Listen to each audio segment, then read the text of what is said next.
Yes, so we just dive right into our conversation this morning. We're already being joined by our guest right here, Mr. Yele Okeremi, the founder, Precise Financial Systems Limited. Thank you so much, sir, for joining us on the program. Pleasure, Jeff. Welcome. Welcome. What's your assessment of, I would like to first ask about the papers, any of the stories that, jumps at you. I know it will be on the elections, and I wanted to also ask your experience, and that's if you had the time to go out to vote. Interesting. So, well, let's talk about the papers first. It's a brand new day where we have younger people. Well, it's not a really brand new day, actually, when we look at it. History always is like in cycles. If you take a look at the generation of my own parents, they became permanent secretaries, commissioners, ministers in their 20s. They became governors in their 20s, actually, So what's happening again is shifting. So it's not like it's never happened I remember before. Professor Otomi also saying that he became, I think, an assistant or an aide to the president in the Second Republic, sometime in his 20s or so. In his 20s. Yeah, I became managing director about that, and I didn't inherit a family business. So, it's happened before.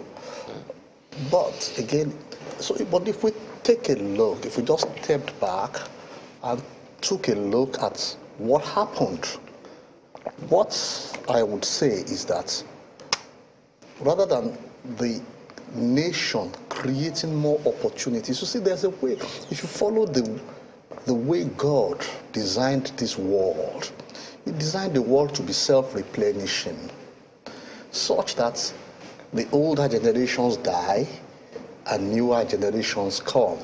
But the expectation is that the earth is supposed to be fully sustainable. And that means that it gave man the capacity to keep creating opportunities. That's what happened.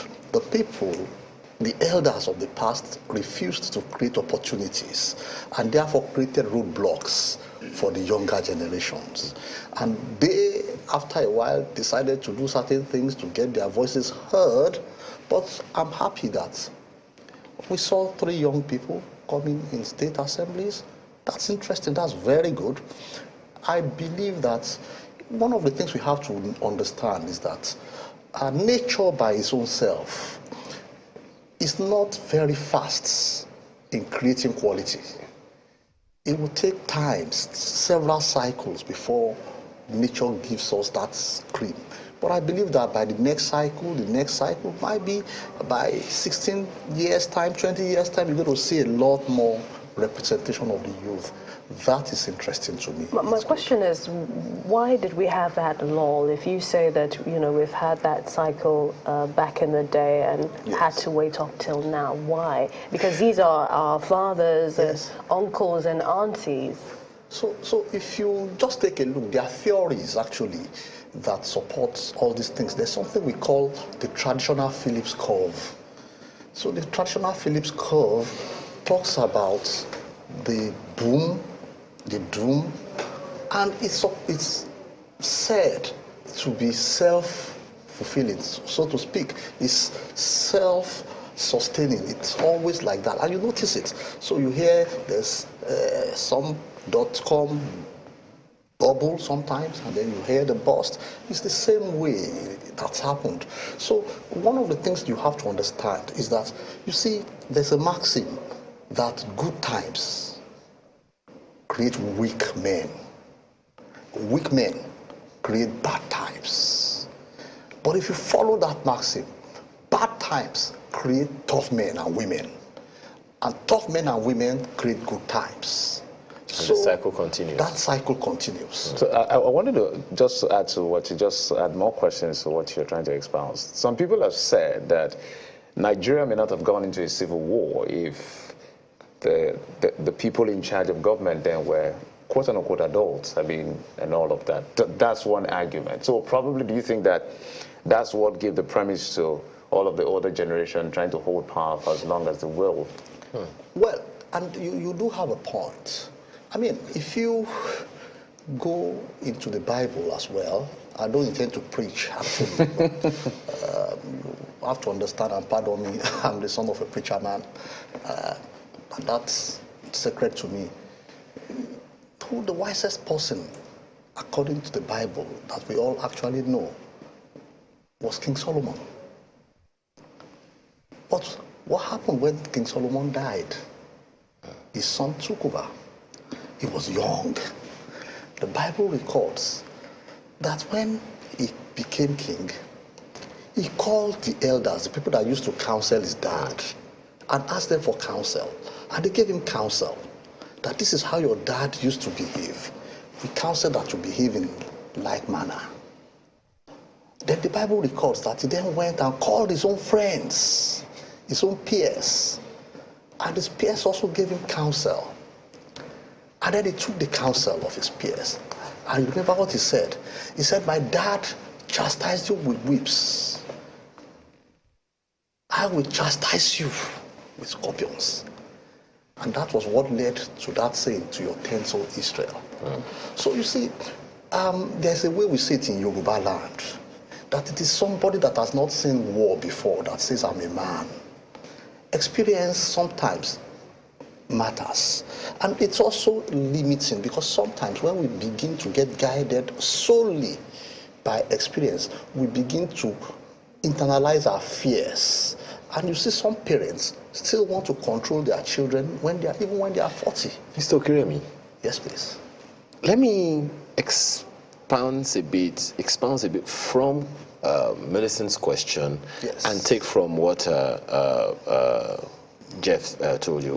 We have one or two guests waiting, but we're going to go to them in a bit. Now, if, Mr. Okiremi, we had good mentoring, good yes, examples set by the people, by the elders, so to speak, if there was a system of a transition ab initio, if that system was in place to replicate the knowledge, the experience, carry along a mentoring, hands-on training or hands-on mentoring with the young people, would that law that Millicent mentioned, would it have existed? There's no direct answer to that. You see, when you study organizational behavior, there's a trick question every professor asks, and I ask my students sometimes, because I'm a professor, what is the best way to manage? It's a trick question, because it depends. It's situational, and I do agree that mentorship is very necessary. When I was doing my doctoral research as a young PhD student, one of the things that I thought in my field on IT entrepreneurship was I believed that mentorship had a very major impact on the success of IT entrepreneurship.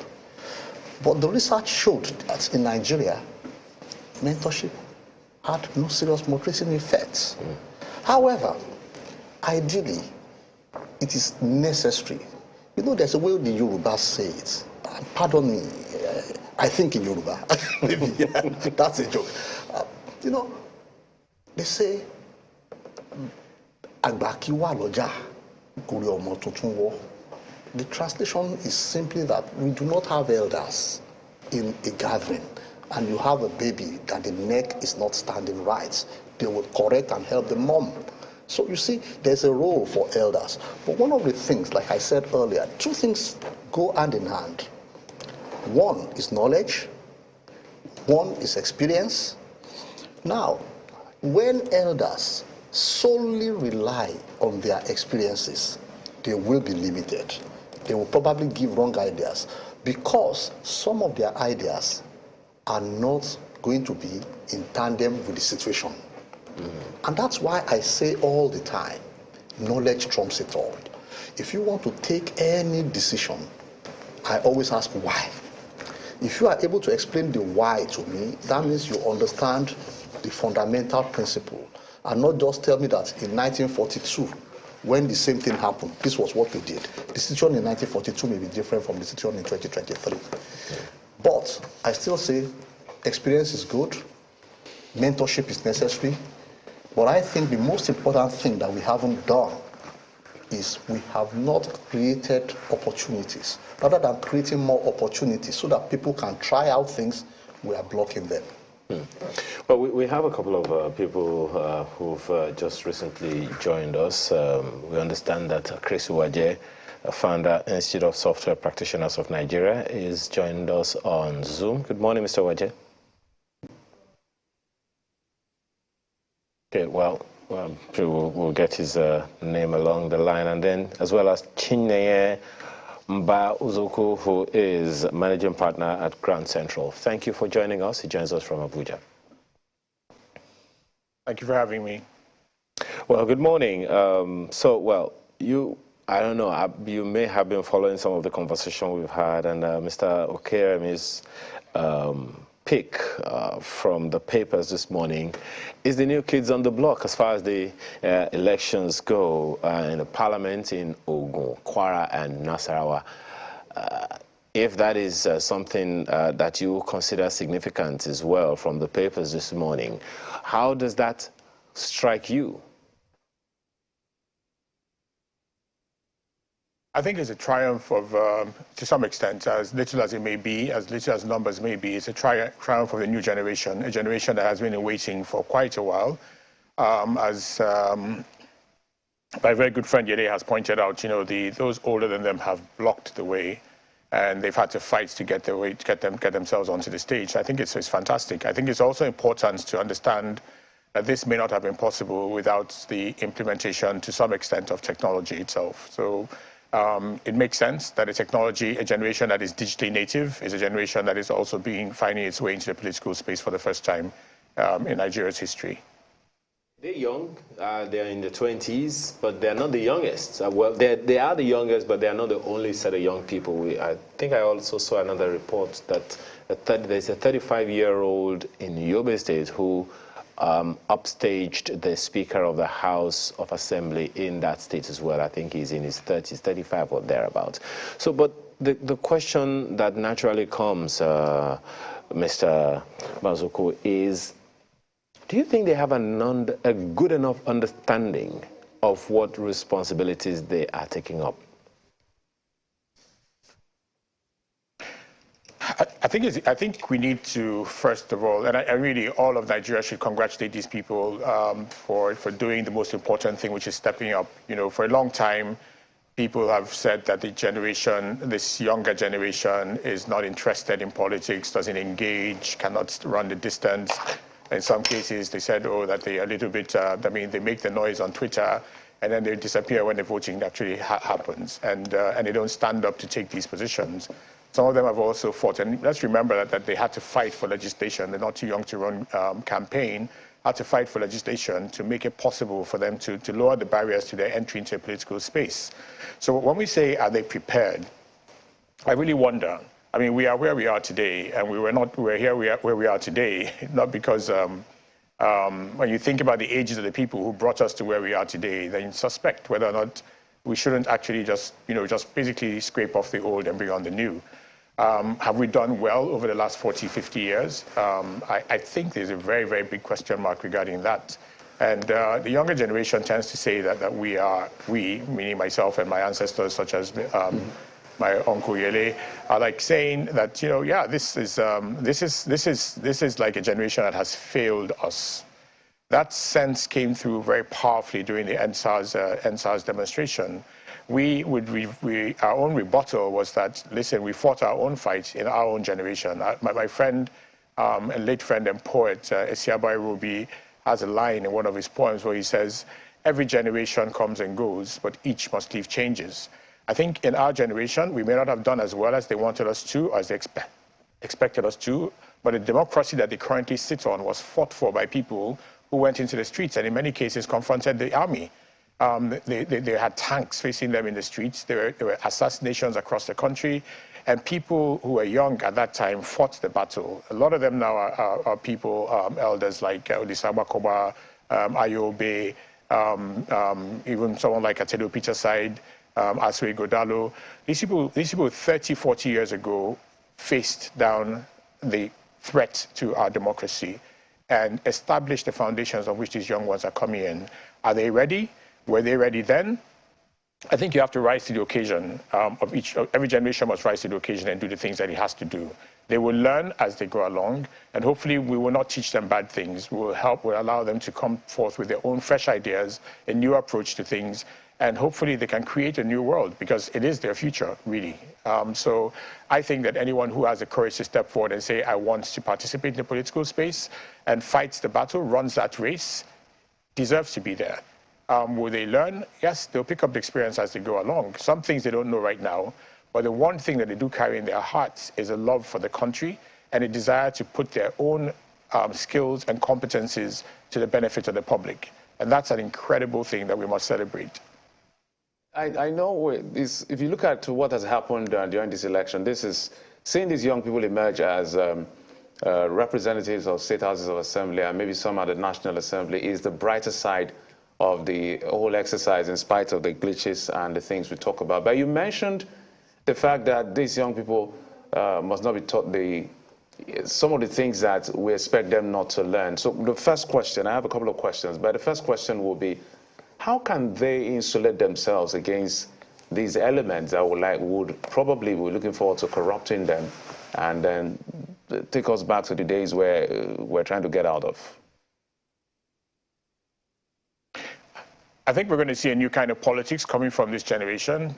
They are, as I mentioned, digitally native, right? So the way that they communicate, the way that they connect with people, you know, and the structure of our politics and the structure of our governance has a constituency model that requires for you to have a constituency office and to visit there. Then there's all this paraphernalia that's around that. And like I said, when we look at where we are, you know, you have to question whether that system has actually worked. I think for this younger generation, we're going to see a completely different type of politics. They're going to be 24/7 available to their constituency. They're going to be driving to create and maintain those connections. They will be constantly in parliament. They're going to be communicating at a in a much more transparent manner. They're going to be more in the now than they are going to be in the past. They're going to have expectations around producing results at a much faster pace. So it is for the country itself to kind of like catch up to where these young people are going to take us to, if indeed we actually can. We've seen this in the process of this particular election, where for the first time we had a preponderance of that generation actually participating in the election process itself, from the registration right through to the election itself. And we can see them already out there defending their democracy. So they're not going to back down. They're not going to run at the cycle and at the pace at which our generation operated at. We need to recognize that there's going to be a fundamental change. Of course, the big question is going to be, do they have the gravitas? Do they have the quantum that they need to be able to make that change happen? The old order is going to resist them and is going to treat them as though they are outsiders and will try to incorporate them, if you like, bring through a system that makes them like the old generation. I think that's a big battle, how they have to, first of all, strengthen their hearts and their minds to be able to understand that there will be attempts to pull them into the old order and that they have to answer the summons of their generation to be different. And then there's a lot of work that has to be done by the public in terms of protecting these people. You know, they've set out there. We need to change ourselves in order to enable these people create the change that we want in our country. So I think they have a huge battle. I mean, winning the election is only the first part of it. The ongoing war really is about a battle against the old brigade. And that's old values, an old system of doing things, old processes, old rules, and in many cases, rules that need desperately to be broken in order that the new can come forth. And they don't have the numbers. So I think almost immediately that generation needs to fight hard to bring forward more candidates into every single election opportunity that there is. But very importantly, and perhaps what they can do almost immediately, is that they need to activate this office of the citizen that we have come to understand is the highest office in the land. And their peers, their generation must step forward and stand with these people, even as they send them into these offices, to ensure that they are not kind of like isolated and therefore made very vulnerable to the practices of the old. So there's a lot of work for us to do. And it's not all on them, it's also on us. I mean, our generation, I heard Yele speaking about mentorship. And when you think about the roles that we play and how distant we are from this other generation, how we tend to like leave them to go out on their own, and when they, or other times when they push us back, we accept to be set aside. I think we need to fight for our space too, as mentors and leaders and exemplars. Nigeria and a lot of its leadership issues have made people tend to be kind of like have a blanket perspective around performance and around individuals. I think we can say there are in Nigeria people of integrity who have lived lives of professional competence, who are allies and should be natural allies to these change makers.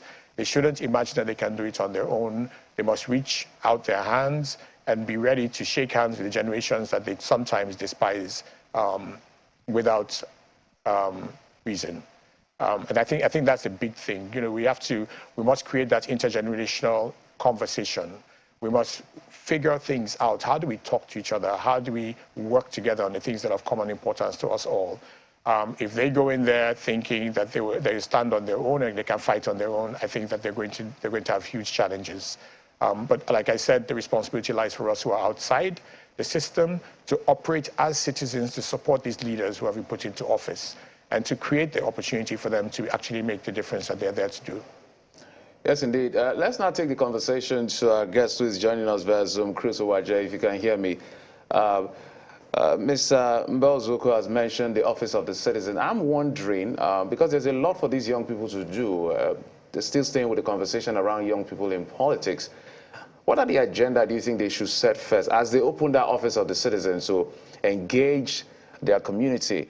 What are the causes they should be at the vanguard of to ensure that they begin to make a difference? And maybe if they succeed well enough, they can populate it to a critical mass where they can literally begin to take charge of things across board. Thank you very much for having me. I want to believe that the narrative is really wider than what the perspective that we have been able to put on the table. First of all, we must understand that the issue we are discussing is centered on technology and humanity. Okay? So the humanware is in conflict with the hardware and software of technology. And that leads to the attitude of the humans. So if you debunk or separate them together from each other, you find out that the attitude, the toxic attitude of society is what really was at play in determining the whole scenario. And the whole scenario can be computed into data chaos. And that is what it is. We have not been able to ventilate and structure the unstructured data to be able to ensure that we can have credible, fair, and free election. That's just it. That all the fights we've been seeing, all the colors we've been seeing is about data. Human is about data. All those movements is about data. Who handles the data? Who structures the data? How is it imputed into computing? So I think those are the issues we need to understand. And for me, my central statement is that Nigeria missed a global opportunity, and especially in championing technology deployment in Africa. No nation will commission Nigeria, either in Africa or the world, to come and be a service contractor or service provider for electioneering and governance in technology. Whereas if we have gotten it right, from this about 56 nations in Africa, we will have gotten at least about 10 to 20 people who will say, oh, please come and do it for us. You did excellently, but we missed that opportunity. And of course, we are faced with big data. How do you siphon the big data? And when you look at the attitudinal point of it, that is, I'm trying to collapse what Chinenye has said and what Dr. Yole Okoremi has said. If you put them together in terms of attitude, you need to calibrate what are the sociological impact And then moving forward, you ask yourself, how many sociologists do you have in the country in terms of the power with the citizenry of 209 million? How many psychologists do you have? How many philosophers do you have? What are those faculties in our university? What is their state? Are they being given prominence?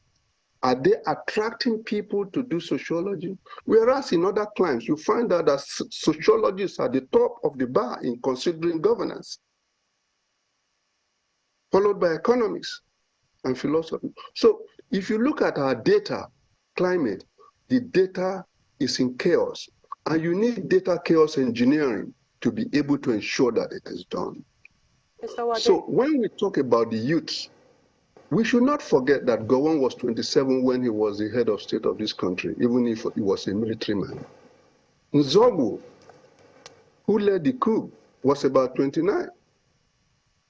So when you look at youthfulness can be defined in a lot of, not just in the age, but we have generation change that we must recognize. That is what is on the table.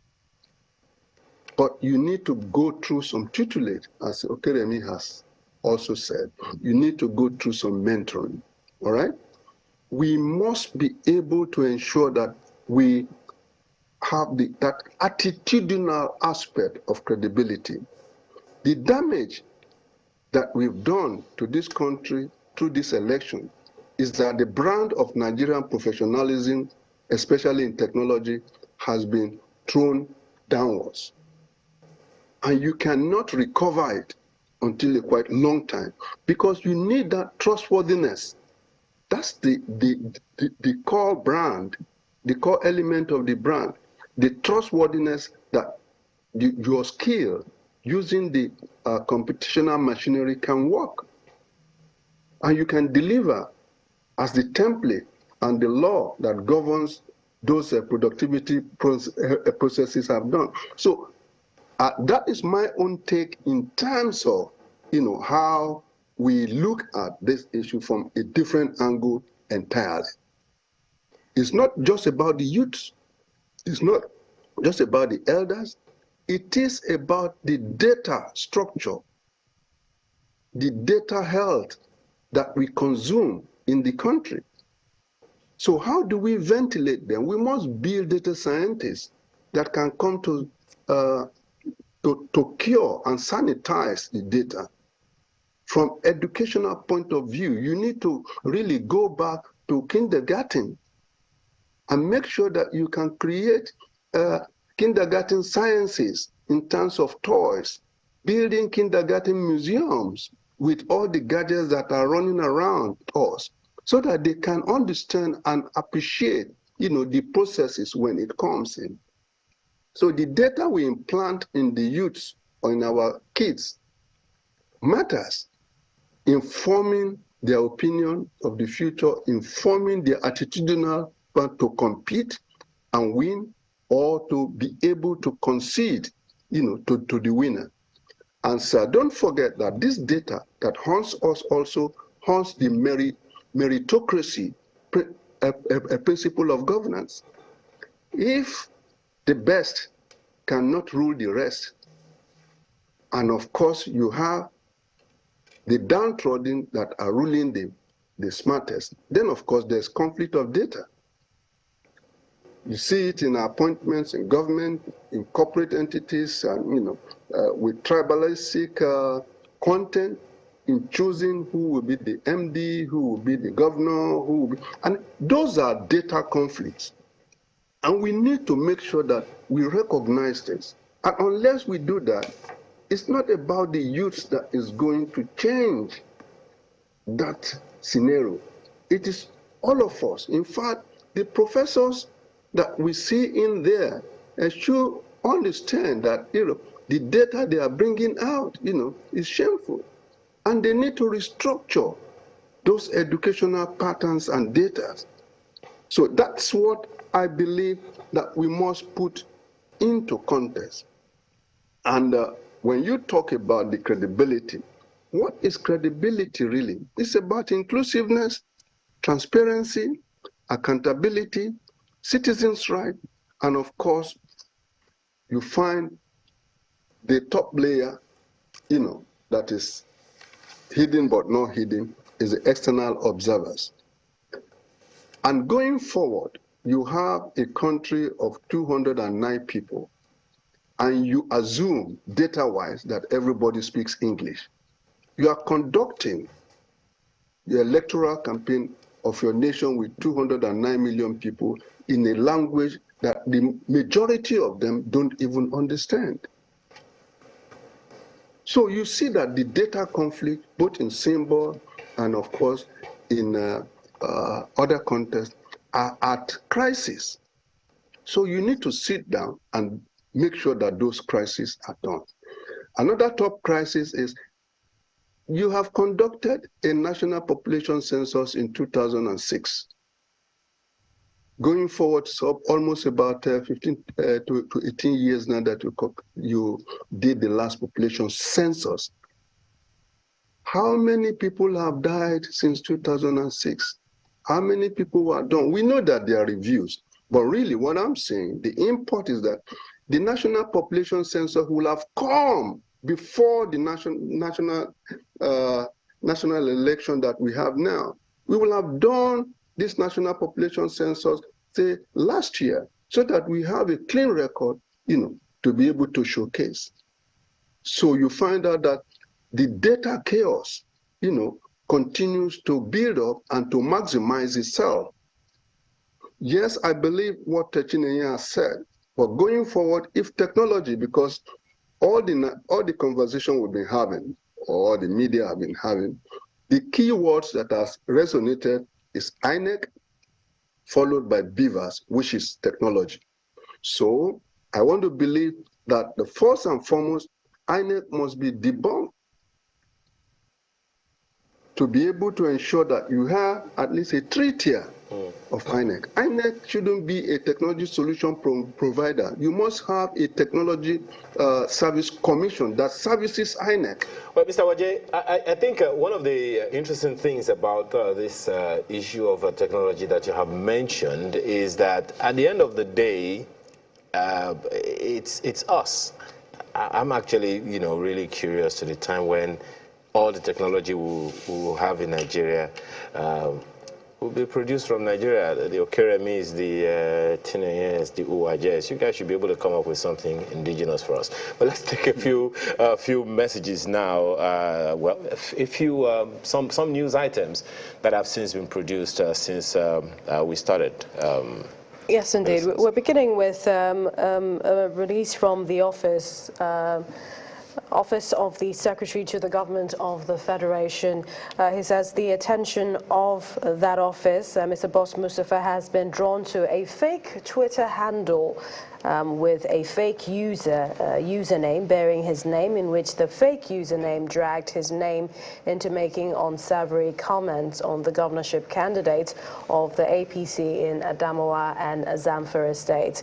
He said, for the avoidance of doubts, the SGF wishes to state categorically that he does not own or operate any Twitter handle by such username, and therefore calls on Nigerians to disregard any negative comments made with such username on Twitter against the persons of the governor of Zamfara state and the governorship candidate of the APC in Adamawa state. He finds it mischievous for any person to attach his name to a fake user account. He's cautioning Twitter users and those who respond to certain posts to always endeavor to verify Twitter handles before responding to posts or any sort. And this really fits into our conversation, which we will weigh in to our guests with regards to some of the dangers of the same technology.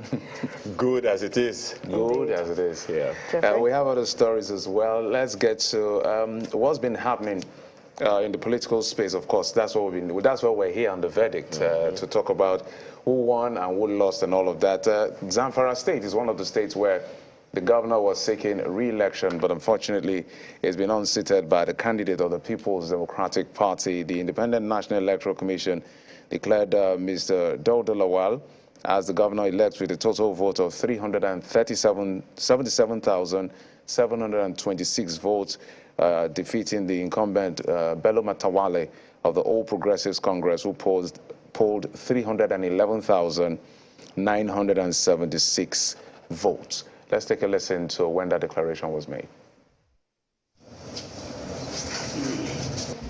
I, Professor Kasimu Shehu, hereby certify that I am the returning officer for the 2023 Zamfara State governorship election held on the 18th day of March 2023. The election was contested. The candidate received the following votes.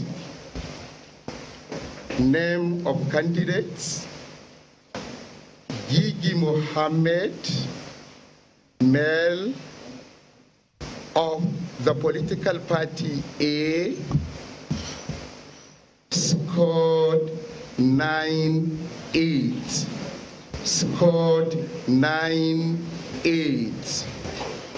Sani Kabiru, male, of political party AA, scored 105.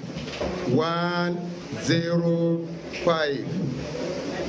Hashim Ahmad, male, of the political party ADC, scored 1178. 1178. Isa Usman, male, of political party ADP, scored 1136. 1136. His Excellency Bello Muhammad Matawale Maradun, male, of political party APC, scored 31176.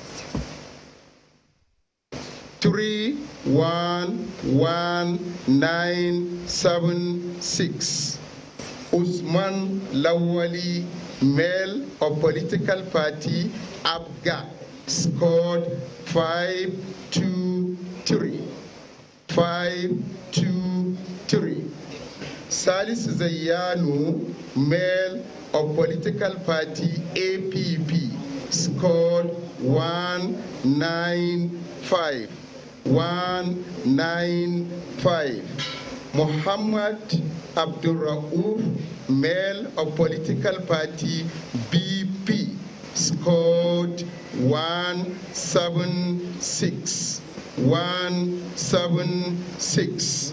Ahmed Yahuza, male, of political party LP, scored 573. 573.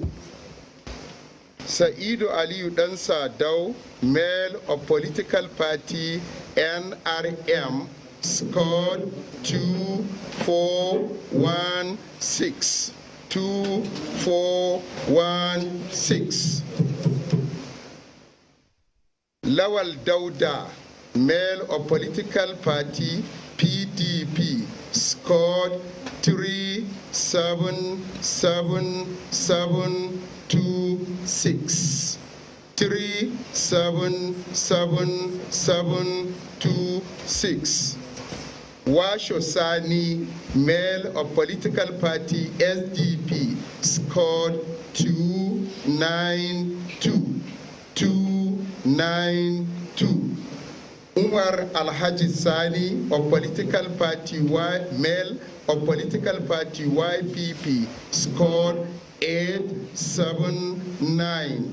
879. Usman Hadiza, female, of political party ZLP, scored 206. 206.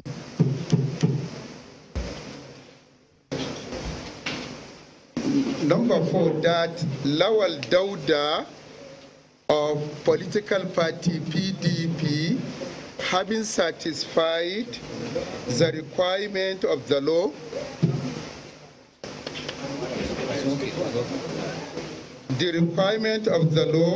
is hereby declared the winner and is returned elected. Now, same thing has happened in Rivers State, and the Independent National Electoral Commission has declared the candidate of the People's Democratic Party, the PDP, Siminalayi Fubara, winner of the governorship election. Siminalayi Fubara won the Rivers State governorship election in a landslide, clearing all the 23 local government areas of the state. The PDP candidate polled 302,614 votes to defeat his closest rival, Tonya Cole of the All Progressives Congress APC, who scored 95,274 votes, while the SDP candidate, Senator Magnus Abe, and the Labour Party candidate, Beatrice Itubo, came a distant third and fourth with 46,981 and 22,224 votes, respectively. Fubara was anointed by the incumbent governor, Nyesom Wike, who is in the last weeks of his 2 terms of 8 years. State Returning Officer Professor Akpofure Rim-Ruke announced the result late Monday night at the end of the 2 days of collation at the INEC head office in Port Harcourt, River State capital.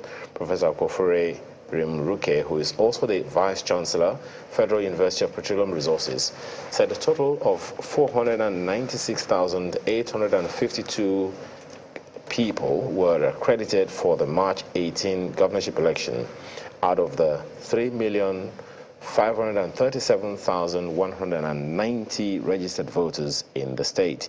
He explained that of the 494,604 total votes cast, 483,934 were valid, while 10,670 were rejected votes. Aside the PDP, all the party agents at the State Collation Center rejected the results, saying the figures were allegedly allocated. Fine guest Victor of ADP have 925. Tonye Cole of APC have 95274. Beke Ogochukwu of Abia 489.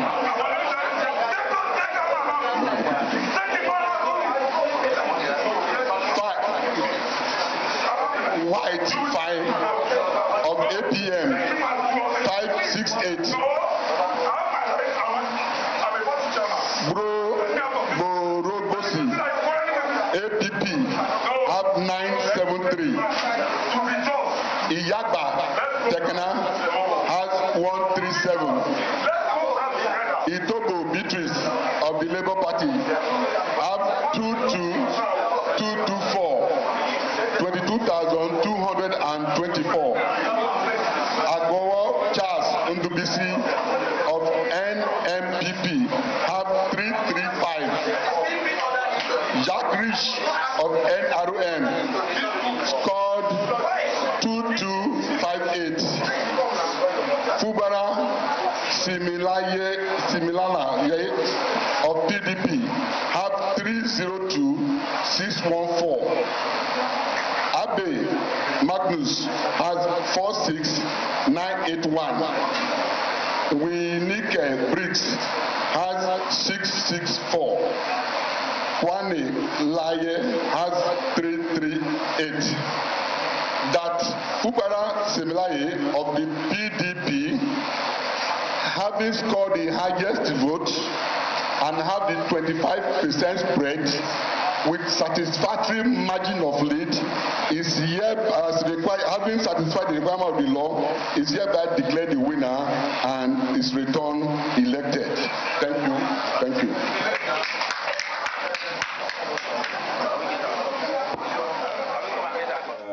What what happened in Rivers State. Up next, of course, is Plateau, yes, indeed. And the Independent National Electoral Commission, INEC, did declare the candidate of the People's Democratic Party, Caleb Muftwang, winner of the governorship election of Plateau State. Returning officer for the governorship election, Professor Idris Amali, he made that declaration, having scored 525,299 votes, talking about Mr. Caleb Muftwang, against his rival, closest rival now, Nantawe Yawatda of the All Progressives Congress, who polled 481,370 votes, while Professor Patrick Dakum of the Labour Party came a distant third with 60,310 votes.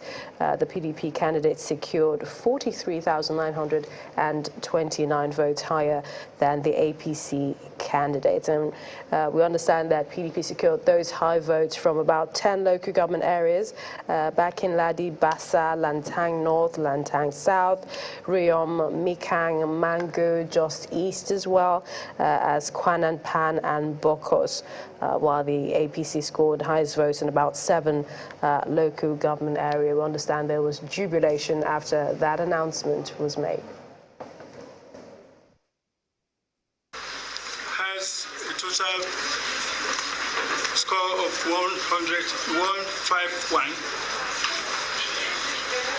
by Maru Ankro Michael, Amos Yakubu, Amos Yabikas Adamu of AA scored 9-8, Dinka George Dua 675, Solomon Chindan 1508, Sani Dawab 1831, Sani Dawab of ADP 1831, Kashid Yandiwada of APC scored 481,370. Abashi Samuel Tapwakam of Abga 779. Mohammed Abdullahi Baba of APM 198. Hadi Aminu Mohammed 147. Abdullahi Ibrahim BP 885. Takum Patrick Sunday 60310. Dawan Alfred Clark of NPP 983. Kwapinman Francis Bitisak 12 of NRM 1213. Mufangwan Caleb Manasseh of PDP scored 525,299. Yakubu Luka Pampe of PRP 1293. Binchak Ibrahim Punya SDP 662. Gunturi Butaman YPP 2625. Samuel Kampul of ZLP 398. That's Mutamfa Caleb Manasseh of PDP, having satisfied the requirements of the law, is hereby declared the winner and is returned elected. Thank you.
Quite exciting times for the people of I have a feeling that celebration is continuing. Yeah, it's going to continue all day for the victors there in Plateau State, where there was an upset.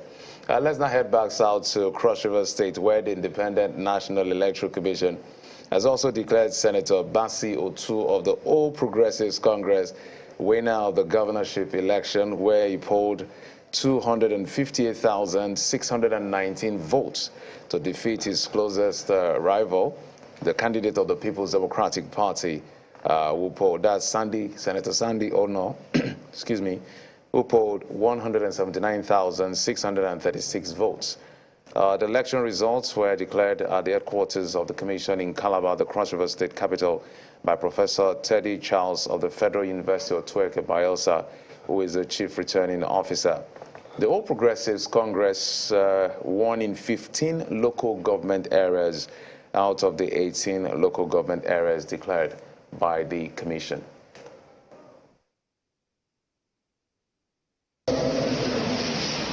The maximum votes polled in this election stood at 258,619, and the second maximum vote was 179,636. The margin of lead between the first maximum votes and the second maximum vote stood at 78,983. 78,983. Total number of PVC collected where elections did not hold or were cancelled stood at 44486. 44,486. And this obviously is less than the margin of lead between the candidate that polled the highest number of votes and the candidate that polled the second number of votes, that stood at 78983. And therefore, the go-to party candidate of the APC, having satisfied the requirements of the law, is hereby declared the winner and is returned elected. Thank you.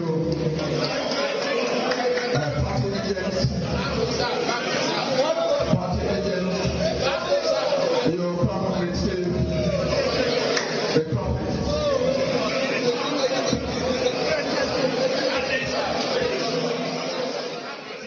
And back to the north, the All Progressives Congress candidates, Senator Ubasani was on Monday declared the winner of the 2023 governorship election in Kaduna State. He was declared winner by the returning officer for Kaduna State and Vice Chancellor of the Usman Danfodio University, Sokoto, Professor Lawal Sulaiman Bilbis.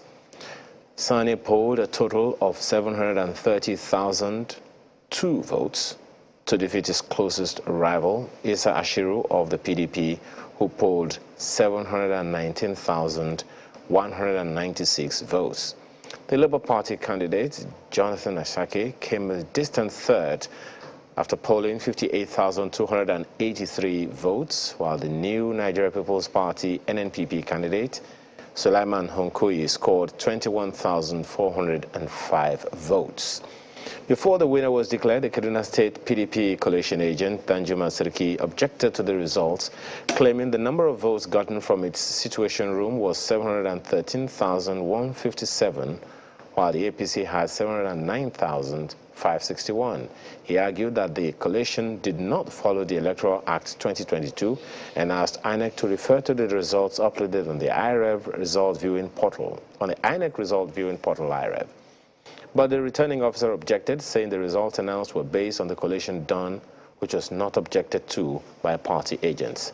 The PDP agent therefore refused to sign the final results sheets, describing the exercise as marred by irregularities.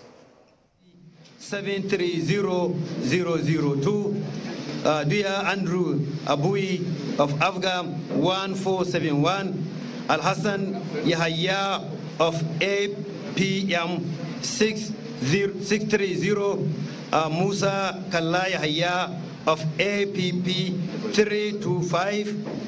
Sake Jonathan of LP 58283. Osman Hungi Suleiman of NNPP 21405. Gambo Salisu Abubakar of NRM 1560. Mohammed Ashur Isa of PDP 719196. Lawal Hayatuddin of PRP 4349. Idris Adamu Abubakar of SDP 1403. Ambassador Sanin Yaya of YPP 909. That Sani Oba of APC, having satisfied the requirement of the law, is hereby declared as the winner. Thank you.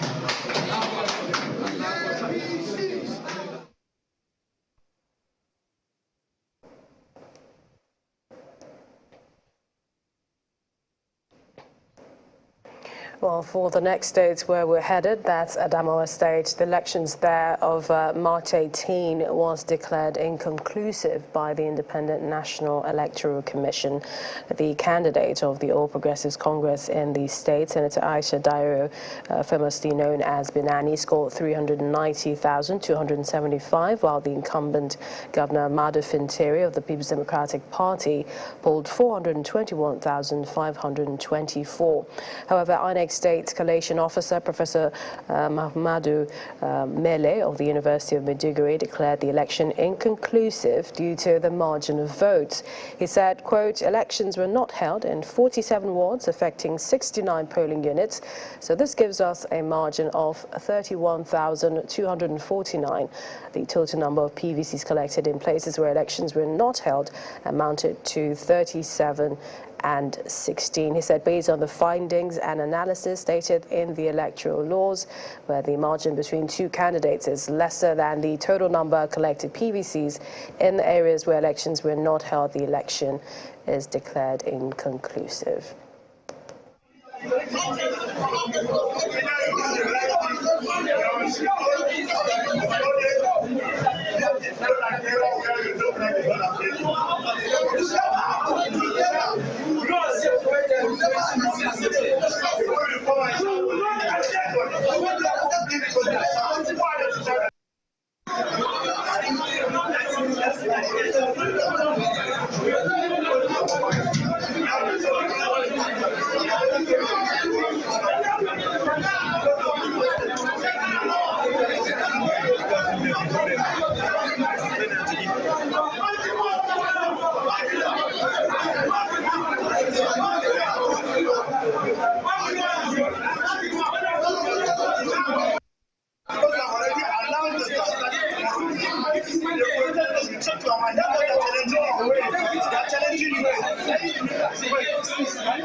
Round the session there from Adamawa State, where the elections were declared inconclusive. So we're going to keep our eyes in Adamawa State pending when all of that is eventually over. Let's now head to Kano State, where the election has been declared and the candidate of the New Nigeria People's Party emerged winner. The governor-elect, Mr. Abba Kebe Yusuf of the NNPP, has also appreciated the people of Kano for overwhelmingly voting for him in the election, which accorded him victory.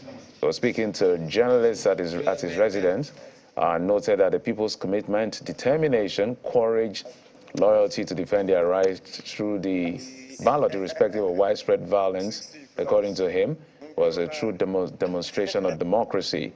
The governor-elect also commended the people of Kano for delivering the governorship seat to the NNPP, despite being a new party. He assured them that he will not take their mandate for granted. He listed some of his programs to include qualitative education, empowerment, promotion of skills and acquisition, and also commended INEC and the security agencies for their role in the exercise. Excuse us, please.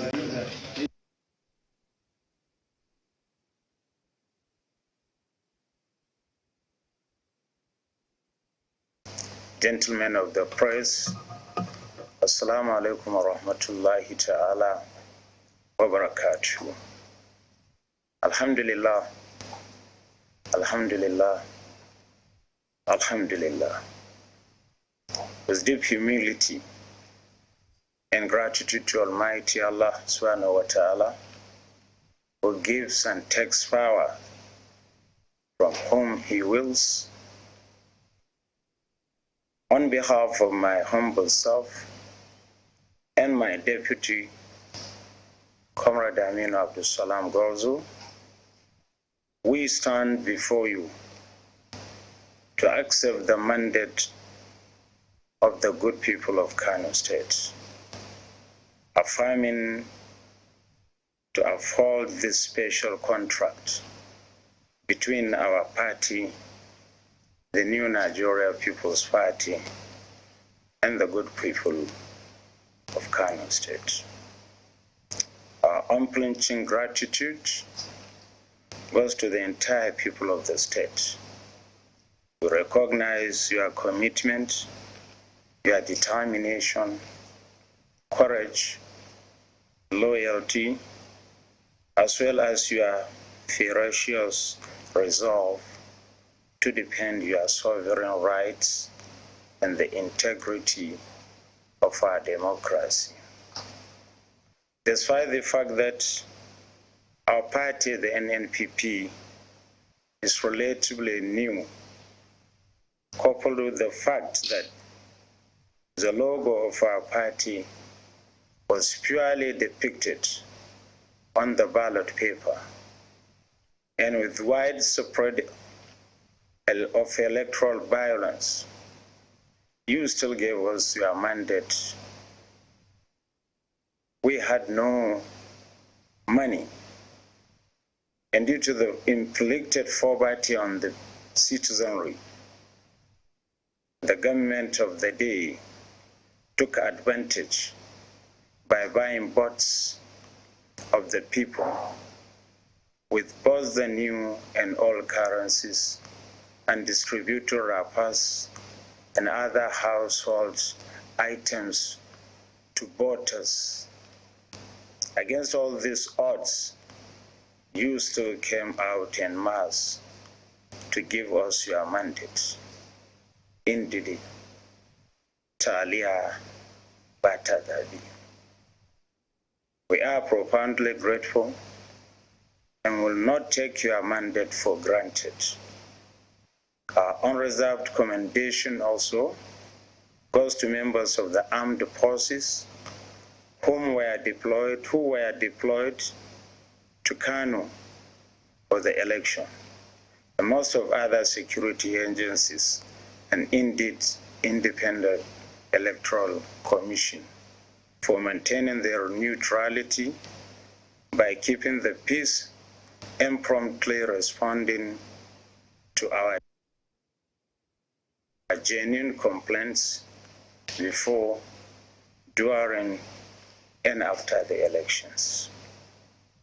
In the same vein, I salute and commend the patriotism of members of the media for their coverage, and also applaud and appreciate the roles played by members of the civil society and the numerous domestic and international observer groups that worked tirelessly towards ensuring free, fair, and credible elections. Fellow compatriots, our determination will be an offshoot of the Konkoso administration, and we assure the good people of Kano State of our resolve to uphold and continue the philosophy of the Konkosia movement. We shall continue with its laudable policies of good qualitative education, empowerment programs, policies and programs that promote skills acquisition and entrepreneurship. the completion of abundant projects across the state, pre-maternal health care program, and provision of conducive atmosphere for the development of businesses within the state.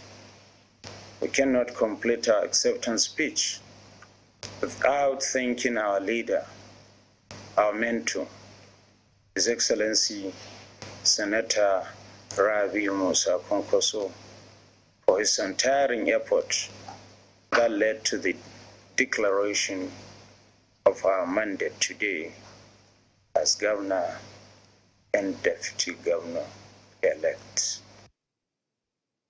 That's from Kano State. Just in case you're wondering, in Abia and Enugu states, the Independent National Electoral Commission has suspended collation of results for Saturday's governorship election in both states, according to a statement released yesterday by the Commission.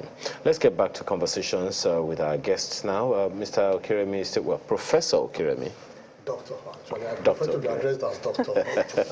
When I'm in university, it's different. I know you were reacting to some of the things you heard. We went to some of the states and heard from the governors-elect, express their joy. In some parts, we saw the rowdy sessions, those who were not happy that elections were not announced and said to be inconclusive.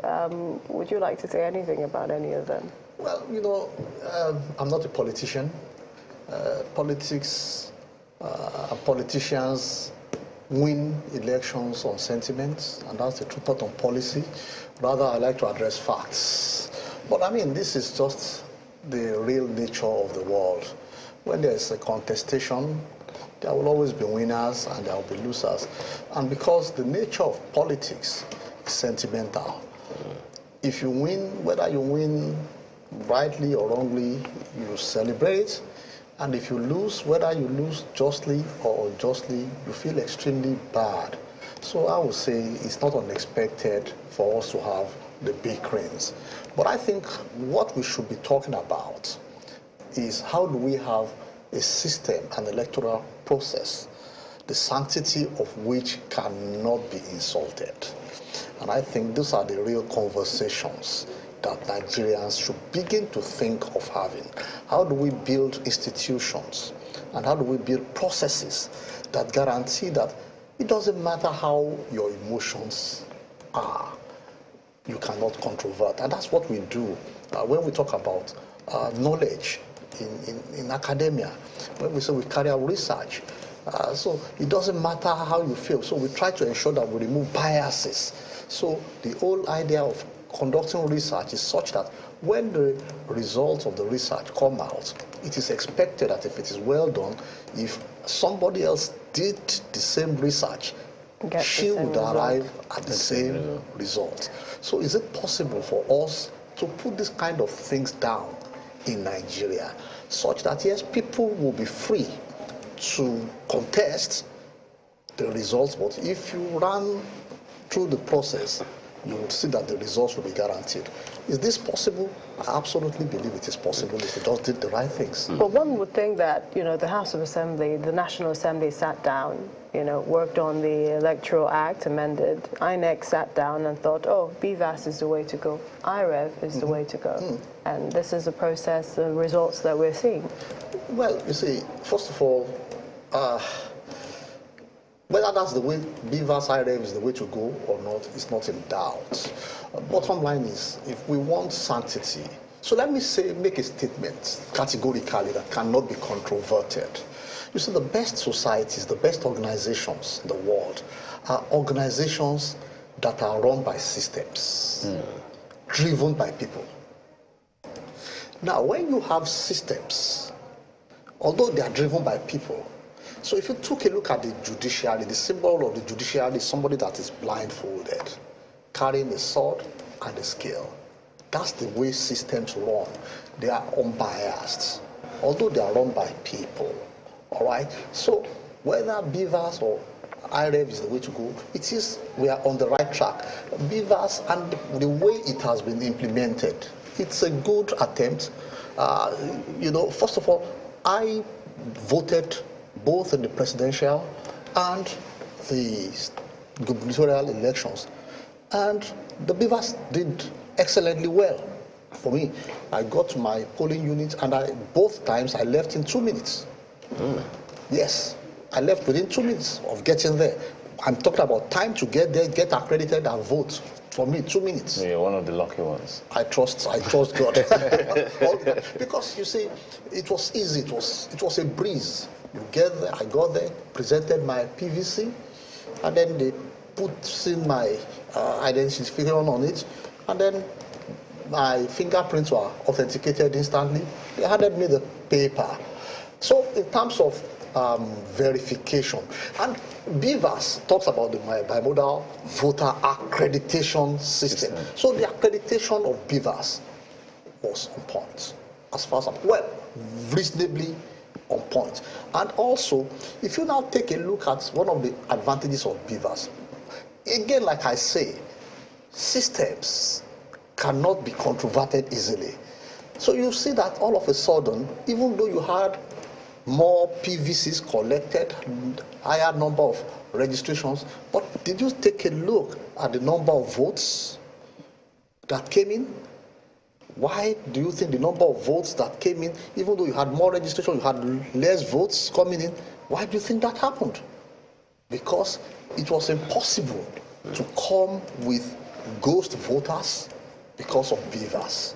So to that extent, Beavers did an excellent job. I think where people are agitated is how the results are being collated and being transmitted. And that's where I think the problem is. And just like I said the other time, that, oh, why shouldn't these solutions come from Nigeria? Incidentally, the three of us that are your guests today are all past presidents of the Institute of Software Practitioners. And this is exactly what we stand to say. Heck, all of us went to good schools. We went to the excellent schools in the world. The white boys are not better than us. It is only that I always use the maxim that the fact that you are higher than somebody does not make you taller than that person. If you put a midget on a platform and you put a giant in a trench, the midget may be higher than the giant. That's the problem. When these guys go to their countries give them platforms. When you come to Nigeria, the system puts you in trenches. It is absolutely possible to have the solutions. And I think the Beavers and the IRF need to be improved. And I can tell you a number of things that I've seen as flaws. For example, and the technology already exists in Nigeria. That's working. What you are trying to do, when they said you can transmit from the polling units, is a technology that, is running, that my company did for this country that's been running. That's what all the payments that go in this country that's provided by Nigerian companies been running for several years. It's the same technology but the problem is the conception. One of the things you have to understand is, I noticed that they automated a process without re-engineering the process. So what they attempted to do is to, what they call the form EC8, which is supposed to be where they count the result and then they write it, and then somebody is supposed to use the Beavers, which is primarily nothing other than a tablet, to take a picture of that and upload the image onto the IRF portal, and then from that point you expect that it should be done. You see, one of the problems, like I said, is how they came about that, because they still kept thinking that, sensitive materials, EC88, somebody printed the EC88, and so on. It shouldn't have been done that way. And that's why experience matters sometimes. So perhaps it's an instrumentality. I wanted to add on. I wanted him to explain something that I think one of our guests had mentioned about your technical people, software people. So the argument about what is real time and what is not real time. Yes. Some have said real time should have been everything electronic. That's one argument, that having to snap and then upload may defeat the essence of real time. Is there a disparity? No, that's not the meaning of real time, actually. No, that's what we're asking for the explanation. So I will explain it. When we say real time, it means you do it and it's instantly going online. Yeah. So the machine, the Vivas machine, like I said, is essentially a tablet, like what Millicent has on her desk over there. It has a camera. They only built a special purpose thing because they put a fingerprint reader on it. End of story. Nothing more than that. Okay? So it could be, but you see, like I was explaining earlier, that you see, when the Bible says that the glory of the young men is their strength, but the splendor of the old is their gray hair. You see, if they had consulted widely enough, it is the engineering. It's you want to automate a process. When you introduce technology, sometimes if you brought in technology to continue the way you are doing, you would, rather than reduce inefficiency, you will actually amplify the inefficiency. That EC8A shouldn't be an input document to BVAS. It shouldn't be. That's one of the problems.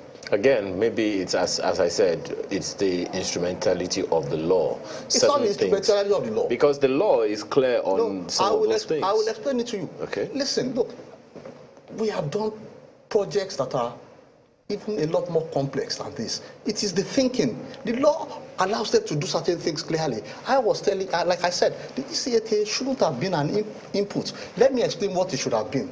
The EC8A should have been an output from the BVAS. How do you mean? Thank you. So it's simple. You have counted the results. Everybody's there. It's open glare, isn't it?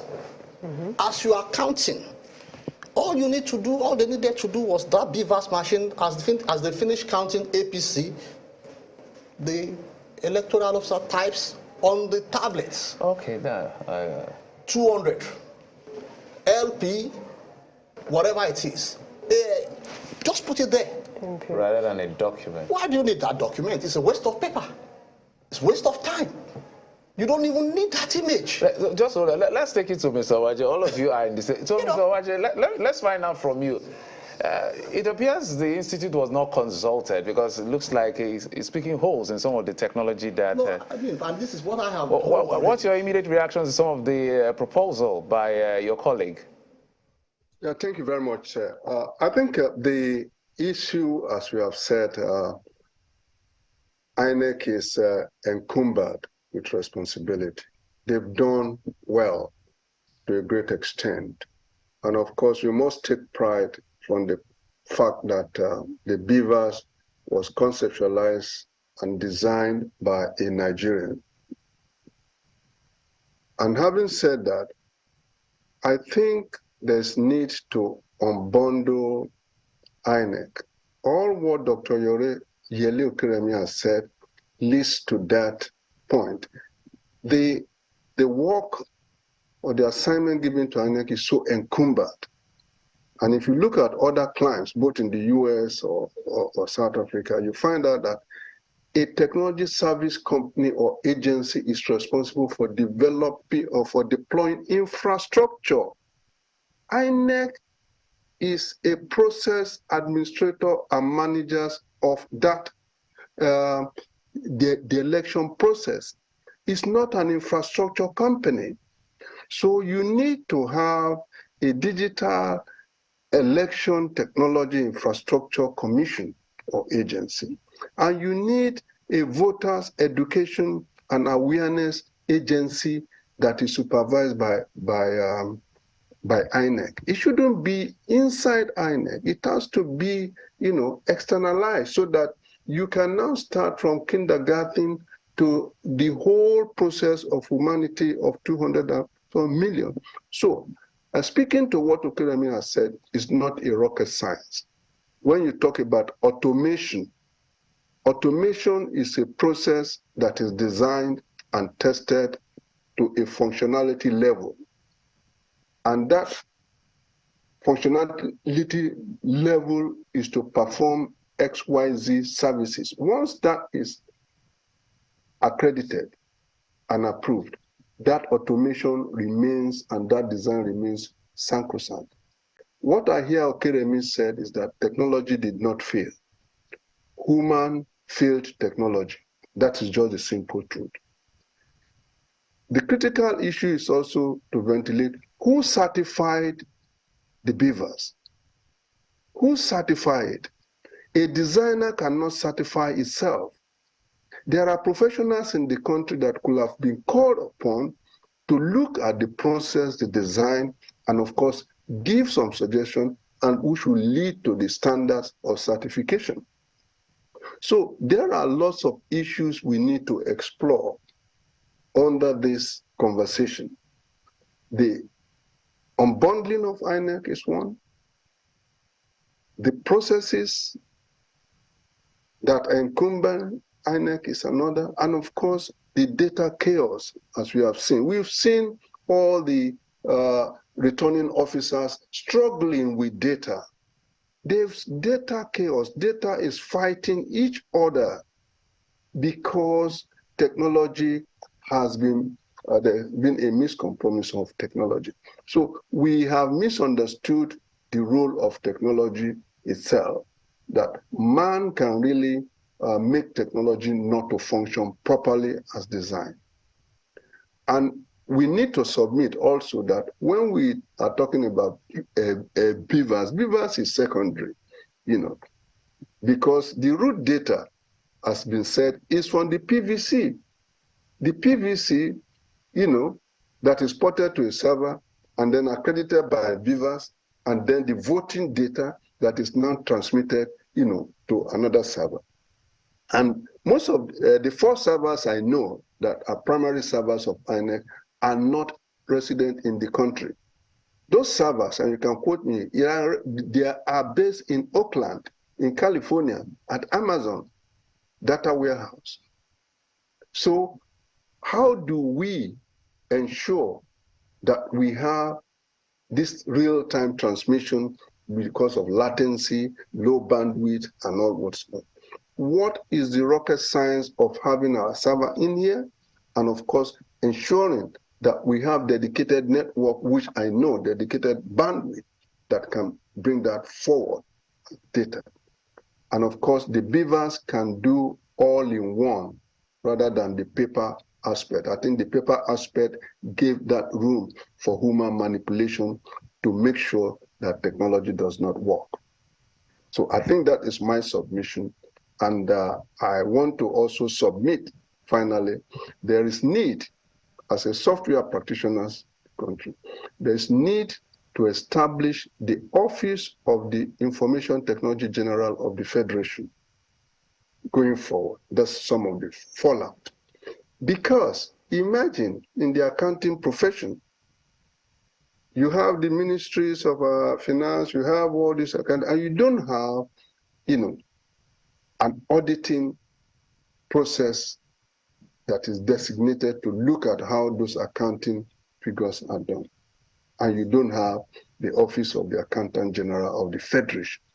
Automatically, you are shortchanging the progress and development of financial culture in the country. So, software is prime.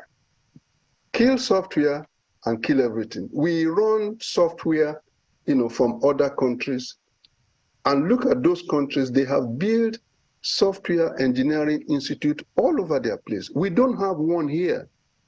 We don't have one. Professionals know it. We're not talking about computer science and you're doing statistics and computer science and mathematics and software design. No. We are talking about a software engineering institute, which is a sine qua non, for ensuring that you have prime software in the country. So there is need to interrogate that, and there is need to ensure that we can bring that to the table for further discussion.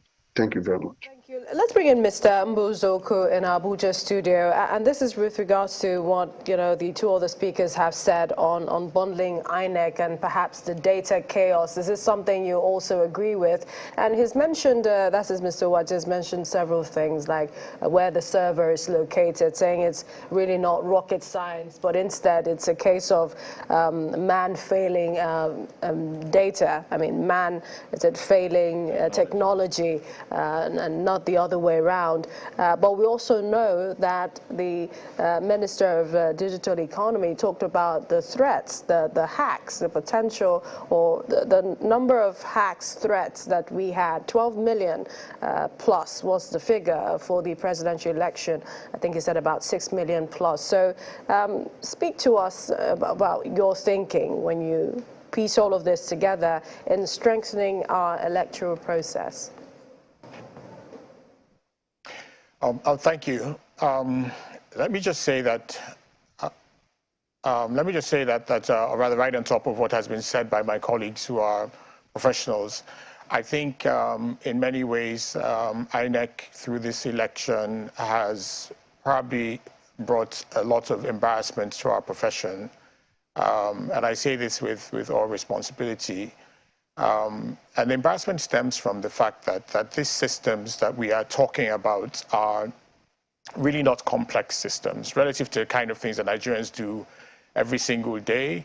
The systems that INEC refers to, has used in the course of this election, are very simple systems, starting from the BVAS, actually starting from the election voter registration system itself, through to the BVAS and the reporting on the IREF portals. I mean, these are very, very basic things.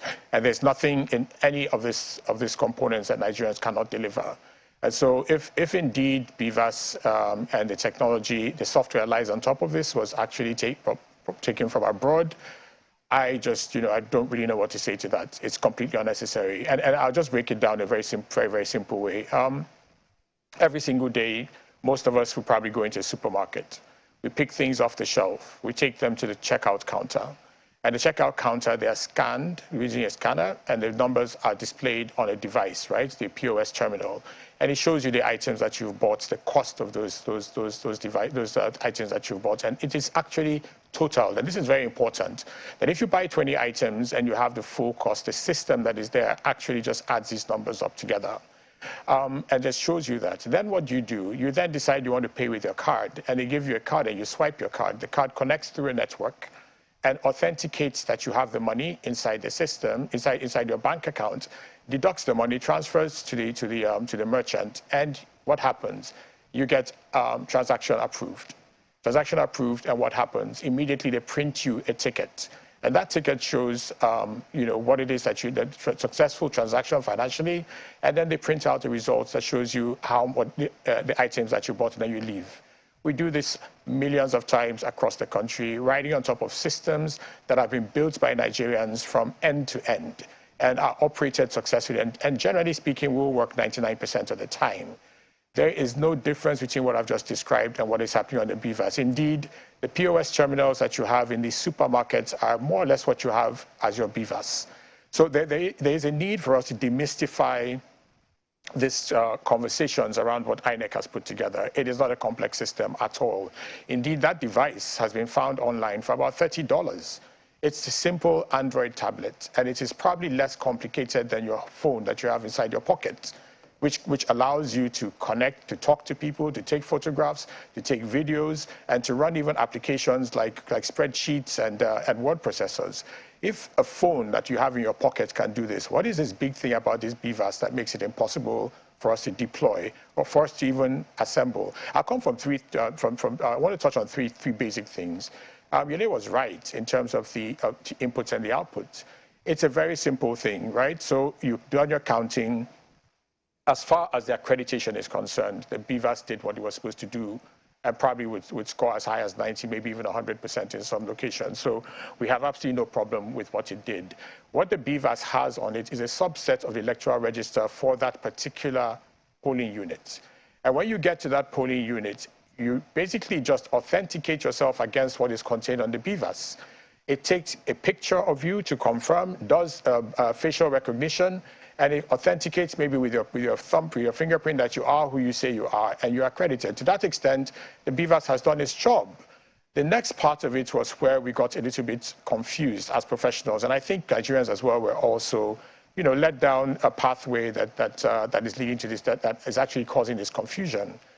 Now, what is the result of a ballot, of a poll that has taken place at a polling unit? Is it the paper, or it is the actual count? What we are interested in Nigerians and any election system is the actual count per party.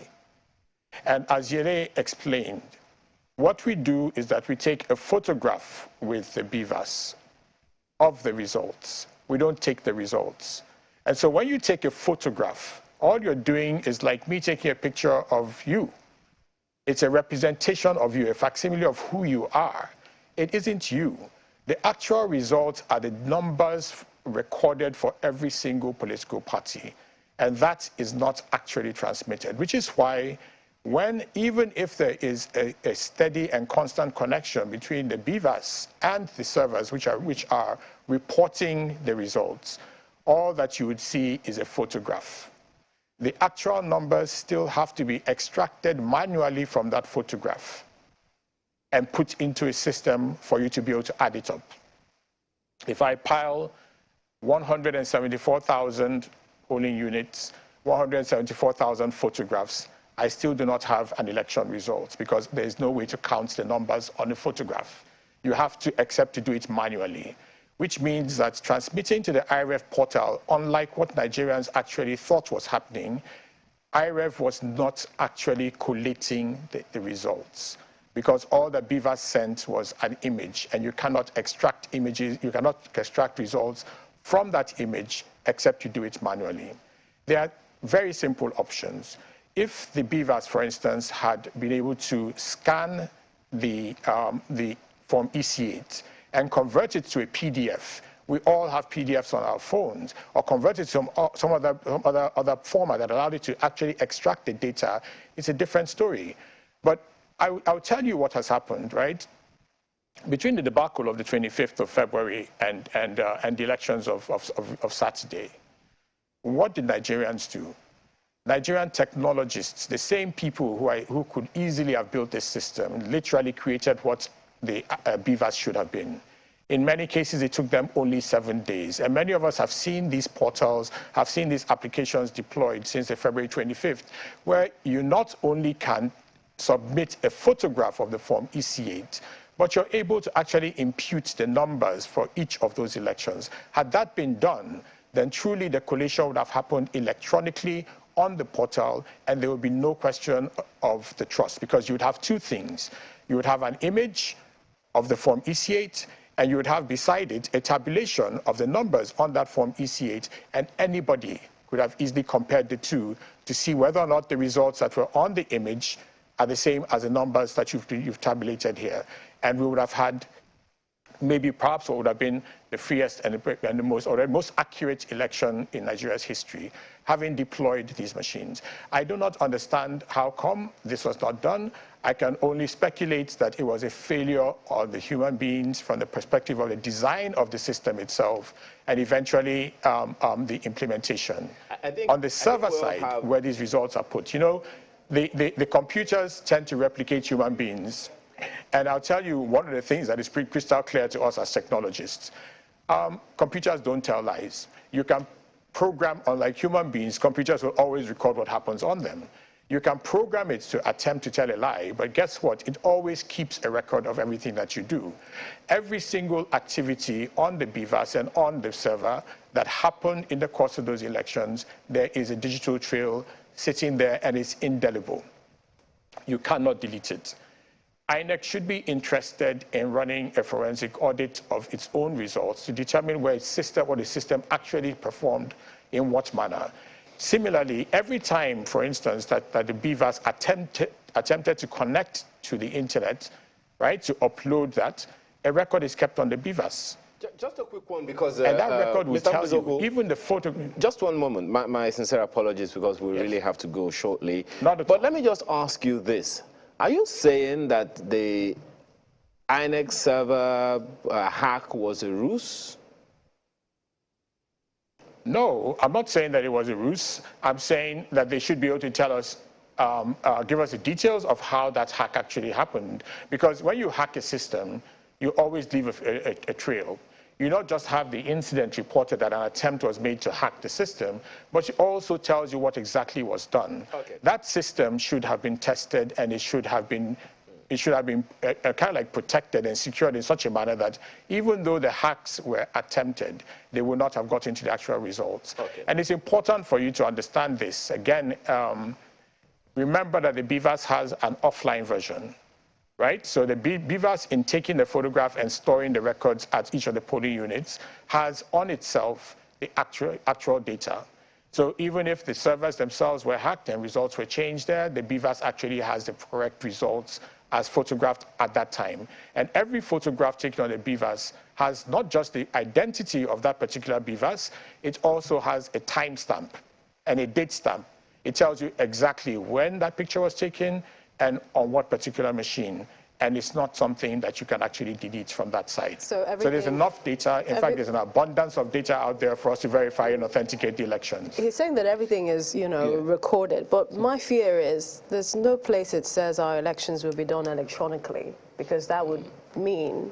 You know what I'm going to call, gentlemen and ladies, you know what I'm going to call for? I'm going to ask these ISPON and all the other, because I know the ICT sector in Nigeria is quite a wide one. So I'm going to ask that you guys should just come up with a digital conference of sorts, so that we can at least make propositions to the federal government in the coming days. I remember that at the end of during the swearing in of late President Umar Yar'Adua, he said that, look, he's going to do something about the process that brought him into power, because according to him, it was flawed. Now, with this one, that it's glaring, everyone is raising questions about this one. Jeff, we really have to go. I'm sure you know that. Because we know that the issues have been raised, and this has been frontal. Technology has been frontal in all of this. It's about time we really sat down to have a conversation around this process. So much is wasted, so much time is wasted, so much money is wasted, so much human resources are also unleashed every time we have elections. Does it have to continue that way? Gentlemen, I have to thank you for your time this morning, and trust that we should have this conversation another time. Dr. Yele Okiremi is founder, Precise Financial Systems Limited, and former president of ISPON. Thank you so much for your time this morning. Chinenye Mba Uzuku is managing partner at Grand Central, and is also past president of the Institute of Software Practitioners of Nigeria, as well as Chris Uwaje, who is a past president of the Institute of Software Practitioners of Nigeria as well. Gentlemen, thank you so much for your time and your expertise that you have brought to us this morning. Standing by right now in Kaduna is my colleague Emperor Simon to give us some updates in Kaduna. Good morning, Emperor.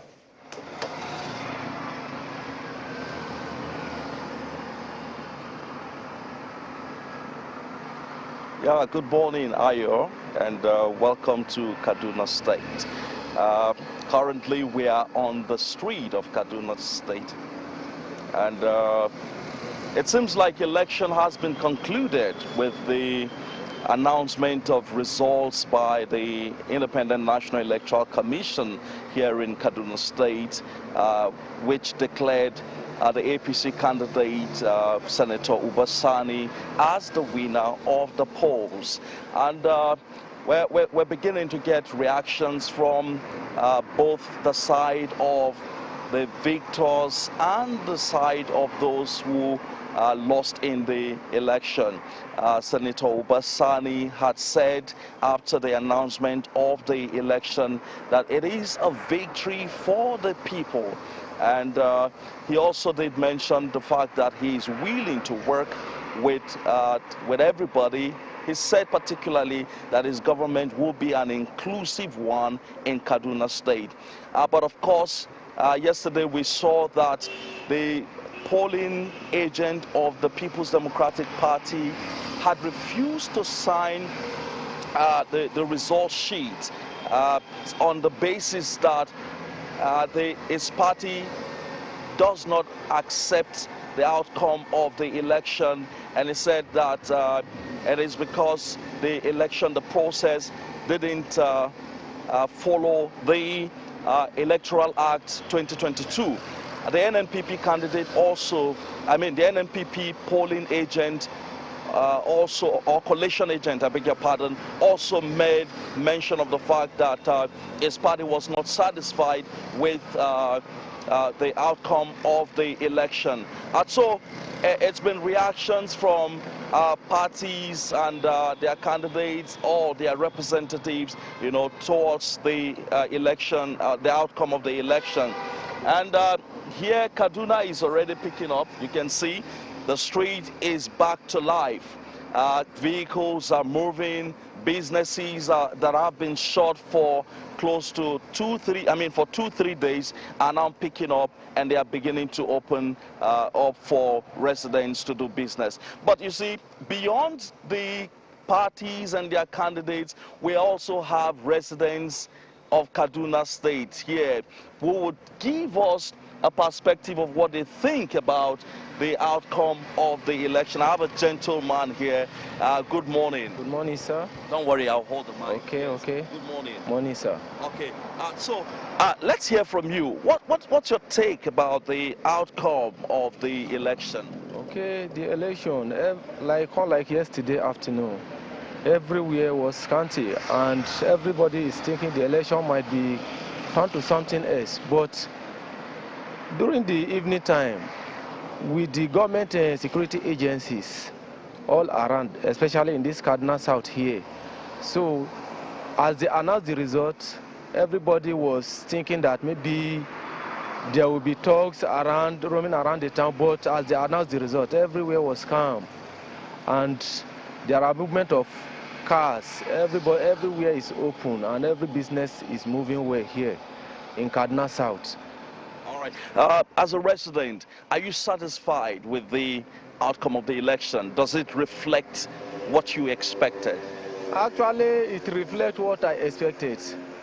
All right. Yeah. Okay, thank you very much. We also have another resident here who would also give us his own opinion on the outcome of the election. Good morning. Good morning, sir. Yeah.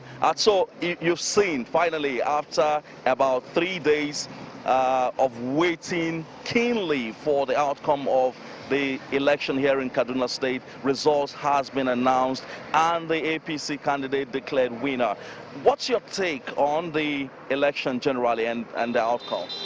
Yeah, where I reside, election went well, smoothly, and there is no any hiccups, apart from some rumors that we hear. I know how fake news fly these days, but for what I can see for myself, election went smoothly.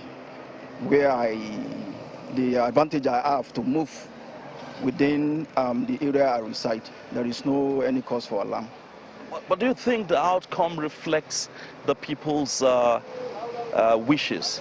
I can only say for myself, because different people with different opinions. Like in Kaduna, where I reside now, though where I reside is not too far from here. This is Adamawa, Kaduna South local government, but where I reside is the neighbor local government, which is Chukum local government. Prior to the election, we had different people with different opinion. Different people have their different candidates, and they have reason why they are doing that. But like yesterday night before the announcement of the results, there is this fake news that came around 6 o'clock, and people in that area were busy celebrating, jubilating that their candidate has finally won, despite the fact that the official result has not been pronounced. But at 10 o'clock, when the official result came out, and they were kind of disappointed. That's the power of fake news, how this wrong information, you can verify it. So, but with the presence of the military guys around, I think they are in different strategic location. I think that gave people confidence to come out in mass today. As you can see everybody is busy going about their daily activities. And the way I'm saying things, I don't think there's going to be any problem. Yeah, thank you very much. We hope that there won't be any problem here. So you've heard from the residents who are, of course, the people that have expressed their wishes for the government or the person that will lead them for the next 4 years. And so they have spoken, they have said, but that, of course, is not a reflection of the entirety of residents here in Kaduna State. Ayo. Oh, okay. Let's go ahead, Jeffrey. Yeah, Emperor, I wanted to find out from you. I could hear the gentleman talking about fake news, and he also mentioned the fact that some people were celebrating before the official announcement, and when the official announcement came through, they were not quite happy. So on the side of the victor, I mean, Senator Uba Sani, who emerged victorious in the exercise, have you heard anything from him directly or caught him on camera talking about how he could, because it was a close call, how he could unite the people, because now he's governor-elect, he's governor in waiting. Is there any conversation, is there anything you're hearing from that camp about how to just ensure that people are confident in the leadership going forward?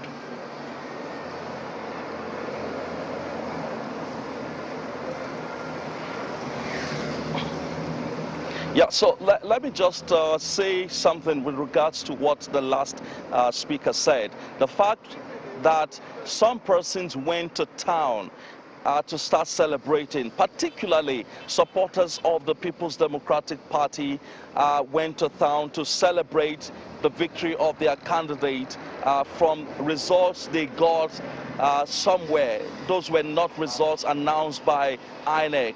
And so they went to town. I even heard that a particular individual bought drinks for some supporters to celebrate the victory.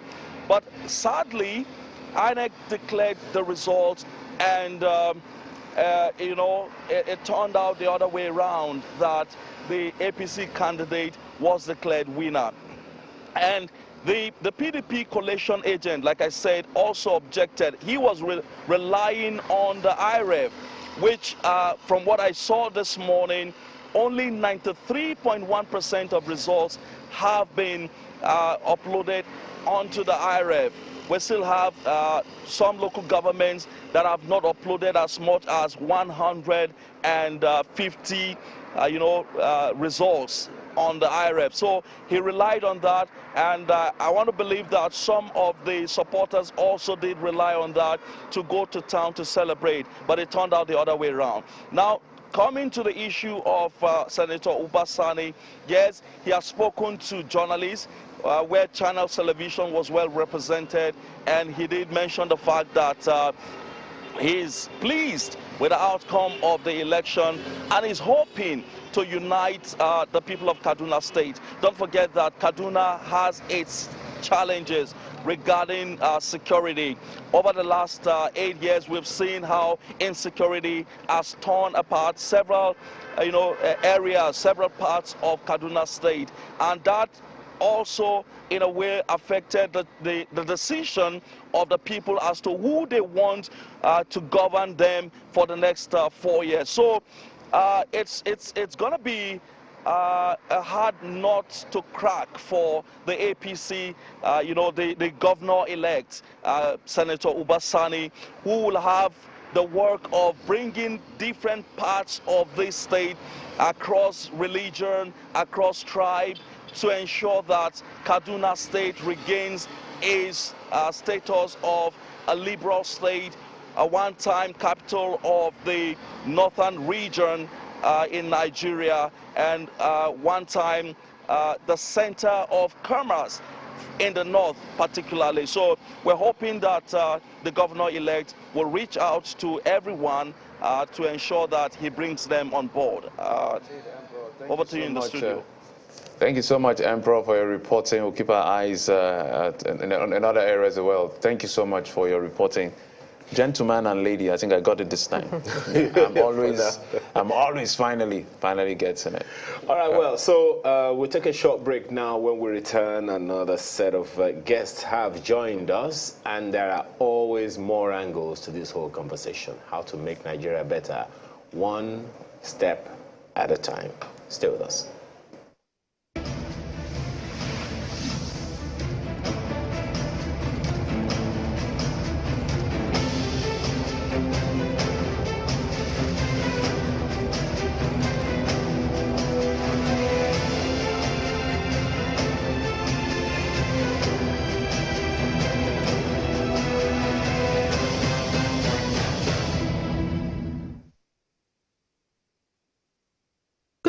Well, from Ogun State, we head to River State, where the state returning officer, Professor Kofure Rumruke, announced the results late Monday night at the end of 2 days collation with INEC, the INEC office in Port Harcourt, the River State capital. There, the PDP candidate polled over 300,000 votes to defeat his closest rival, Toyinko of the APC, the Social Democratic Party, Magnus Abe, and the Labour Party's Beatrice Utubo, who came a distant third and fourth, respectively. Now, the governor-elect, talking about Timilayo Fubara, was anointed by the incumbent governor, Nyesom Wike, who is, some would say, in his last days of his two-term of 8 years. And right after that declaration, that announcement, there was a lot of jubilation, and the governor has been speaking about it as well as the governor-elect. When we came, we were not in government. There was a governor then. There was a governor in 2015. We defeated him. He was the DG of the Buhari campaign. In 2019, he was a super minister and was also DG of Buhari campaign. He never gave him 25%. 2015 never gave him 25%. We defeated him. This is 2023. And they cannot get 25% of the states. We have also defeated him. So, you were super governor, we defeated you. A super minister, we defeated you. A super nobody, we defeated you. So what do we want again for us to do? In whom God has blessed, what we can do about it. God turned and said, similarly, Fubara will be the next governor. We give God the glory today that has happened. We won 23 local governments. 23 over 23. It has never happened. Out of the 32 state constituencies, we have won 31. The remaining one that they said they will go for, but we are ready. And we'll take that one. Amen. So River State, we have said to anybody who cares, River State is PDP. Yes, sir. But when you annoy us, we'll do another thing. Yes. When we want to vote for unity of the country, we showed it. Yes. We didn't do antipathy. We say unity of the country. That's what we did. And we want Nigeria to be one Nigeria. And that's what we did. So I thank all of you. Where will I start? Is it from the time when we got into this race? Is it my emergence or the victory of today? But one thing that today has shown is we stand for something. The unity of River State, the progress of River State, the continuation and consolidation of that vision, the new Rivers vision. We are going to work with everybody who believes in that vision to continue to bring better life, good services, protection of the dignity of every Rivers man and woman, protection of the integrity of the state in all phases.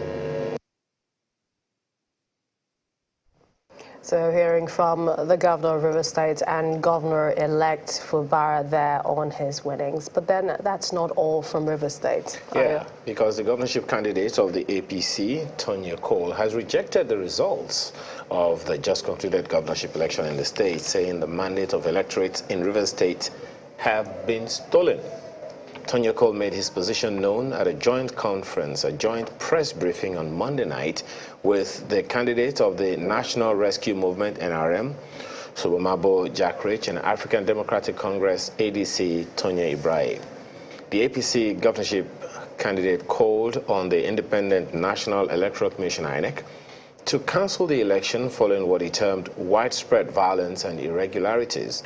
He, however, advised his supporters to remain calm as he takes steps to reclaim their mandate, just as the ADC candidate who had earlier stepped down for Tonya and his NRM counterpart said the violence and intimidation which characterized the March 18 governorship election in the state are too visible to be ignored by INEC.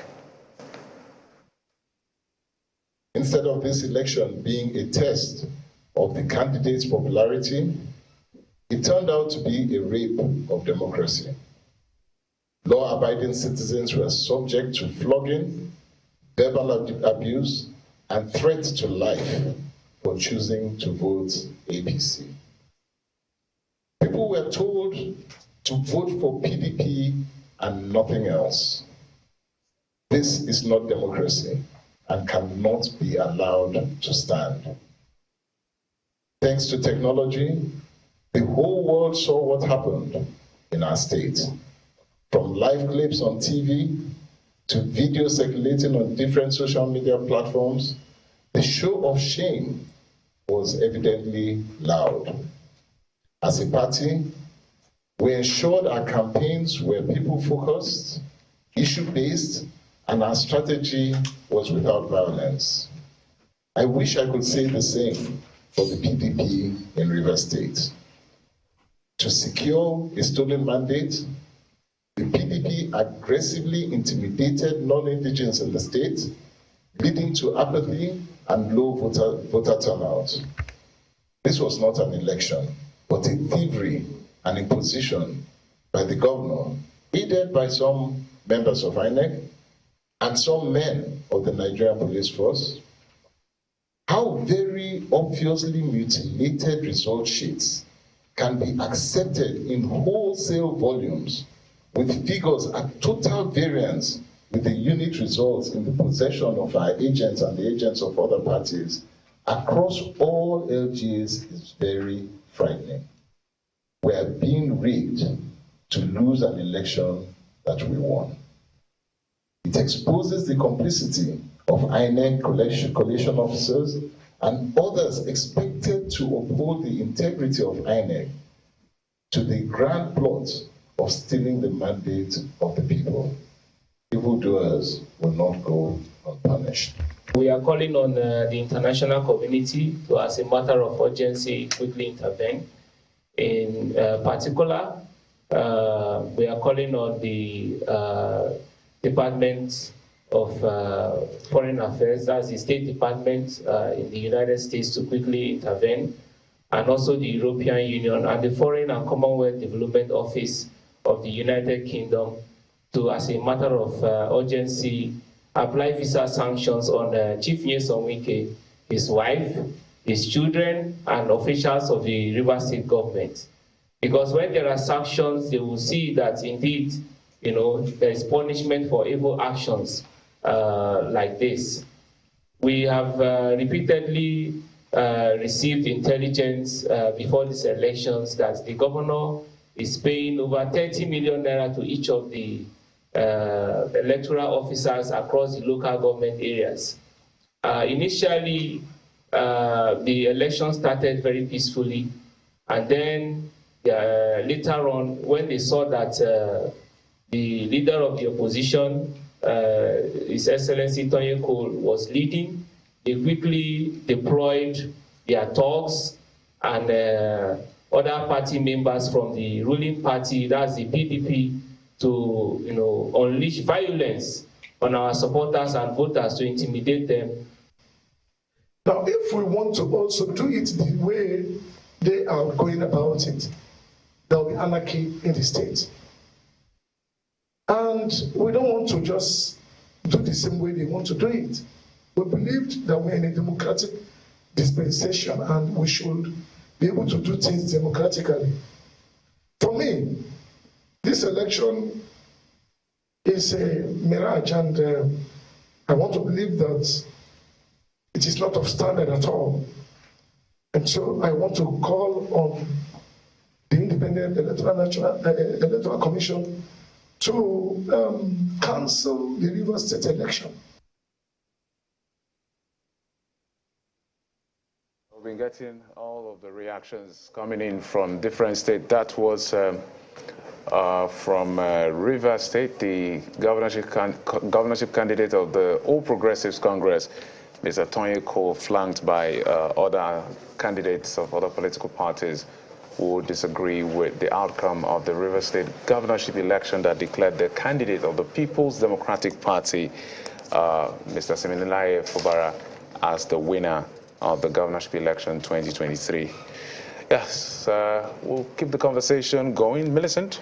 Yes, indeed. And we have joining us of course, turn to this new line of discussion, still staying with the verdict. Joining us from Abuja studios is Mr. Taiwo Yedele. He's a fiscal policy partner and Africa tax leader at PricewaterhouseCoopers.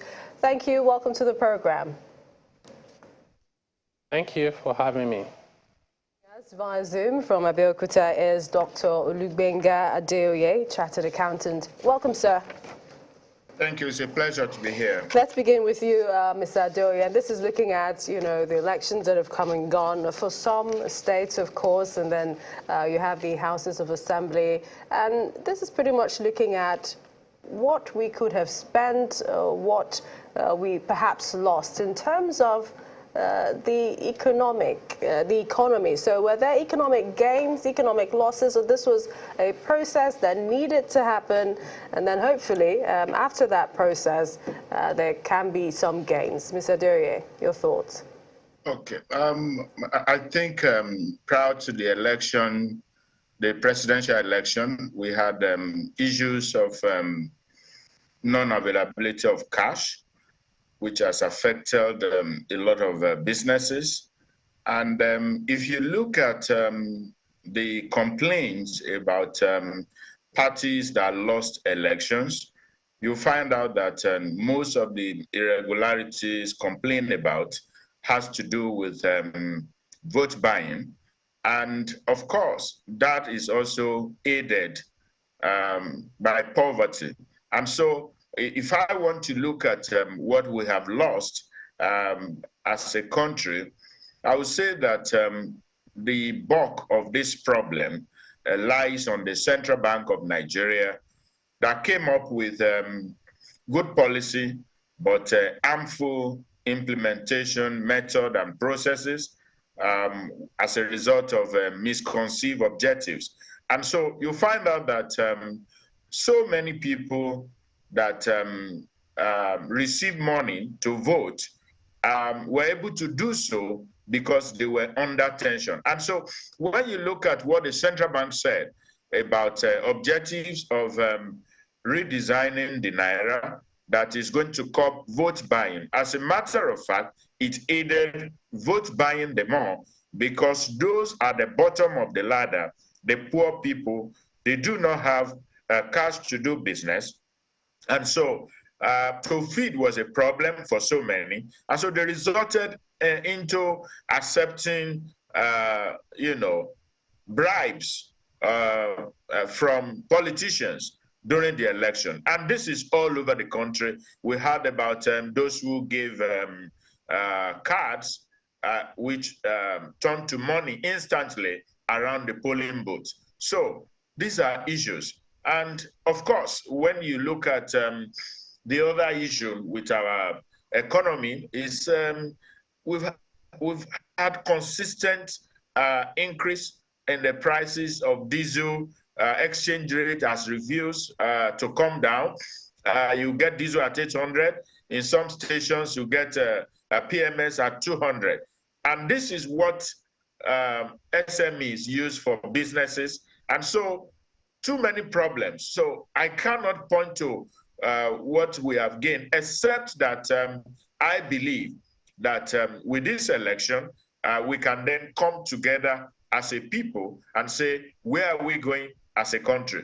My advice to those that have won election, now that the governorship election is 99% over, is that we should sit down and focus on regional development, such that Southwest will come with Lagos, Ogun, Oyo, Ondo, Ekiti, and Osun will come together to have their own joint rail, joint airports, joint international hospital, joint technical schools, so that all these policies of pursue and killing need to end. The same thing should apply to the Northwest of Sokoto, Jigawa, Zamfara, Kaduna, Kano, and the likes. And then the same thing in Southeast of Abia, Anambra, Enugu, Imo, and Ebonyi. So generally, I feel that what we have gained so far with this process is that we are going to have new crops of people. And I am believing God that when the cabinet is to be set up, round pegs will be put in round holes. And this must happen across the country, at state levels and at the federal level. So what we have gained is that we are having a new republic. We are moving forward with our democracy uninterrupted, and that is going to enhance stability in the country. And so foreign investors, we have peace of mind that there is no chaos, we can come to invest. But immediately inauguration is done, it's important for whoever is the president to take a look at the central bank with a view to restructuring and reorganizing that apex body, because it has created more than enough problem for the country. As we speak, there is no cash for people to do business, and we all know the benefit of velocity of cash in the country, and that is a problem. I saw one staff in my office today had to walk from about 4 kilometers distance because she got to the ATM and she couldn't get cash. So that tells you a lot of effect on the country.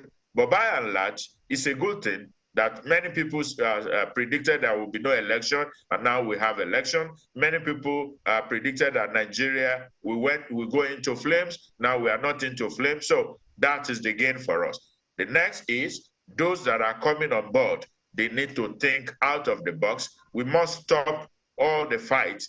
Let's come together, unite the country, and let's see how we can move the country forward. And then corruption should not be their focus in this regime.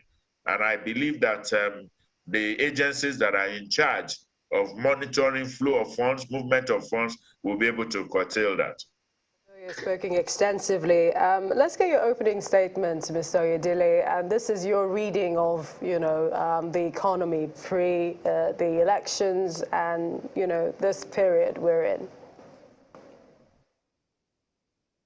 Thank you very much. If you permit me, I'd just like to make a brief comment about your previous segment on technology and how we manage the elections. Okay.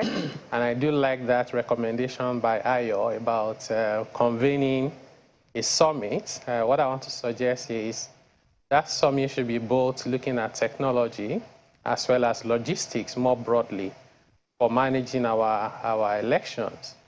And I'd like to recommend for Channels TV to convene that summit so we can then have a national white paper that we can start working on, because not being a technology expert myself, I kept saying to myself that I use my mobile phone every day, facial recognition, biometric with my fingers, it has never failed. So just imagine for a moment that if you have the beavers, and you have 2 per polling unit, right? So you have one to authenticate and validate that you are a voter. By the way, many people have said, why do you need your permanent voter card? I identify with that. So once you be identified, let's say you have another one that is synchronized, and then it opens up, where you need to vote for you. The reality is even the uneducated people in villages, can easily scroll and tap on what they are voting for, right? And as you are voting, because you've been identified, you only have that there. You tap it, and it goes directly into whatever database, whether it's IREP or whatever it is, so that there will be no incentive for anybody to snag the ballot box.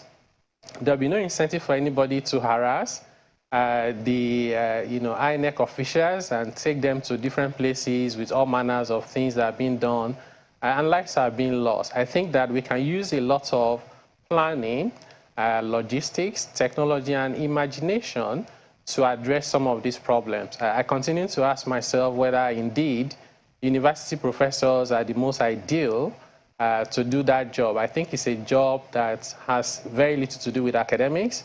It has everything to do with project management, with technology, with processes, as well as planning. So having said that, so to your question around the economy and the cost, I do see, unfortunately, a lot of cost more than benefits. Cost in terms of, if you put these in financial terms, the election itself is costing us, over 400 billion naira. That's the money spent by INEC alone. On top of that, if you think about the fact that Nigeria's economy is about 200 trillion naira in GDP for 366 days. So on the average, a day is worth about 500, a little over 500 billion naira in GDP. So if you lock down that economy for 2 Saturdays, right, even though there will still be some commercial activities, but it will be very limited because you're sitting at home and there's barely little you can do online. So take that for 2 Saturdays. Now, because of the way we run our elections, a couple of days leading to the elections and a couple of days after while you're doing counting and everything, and everybody can attest to this, productivity was significantly reduced. In fact, I had people who confessed to me that say, for the past few days, I haven't been able to work. And that was my experience myself, right?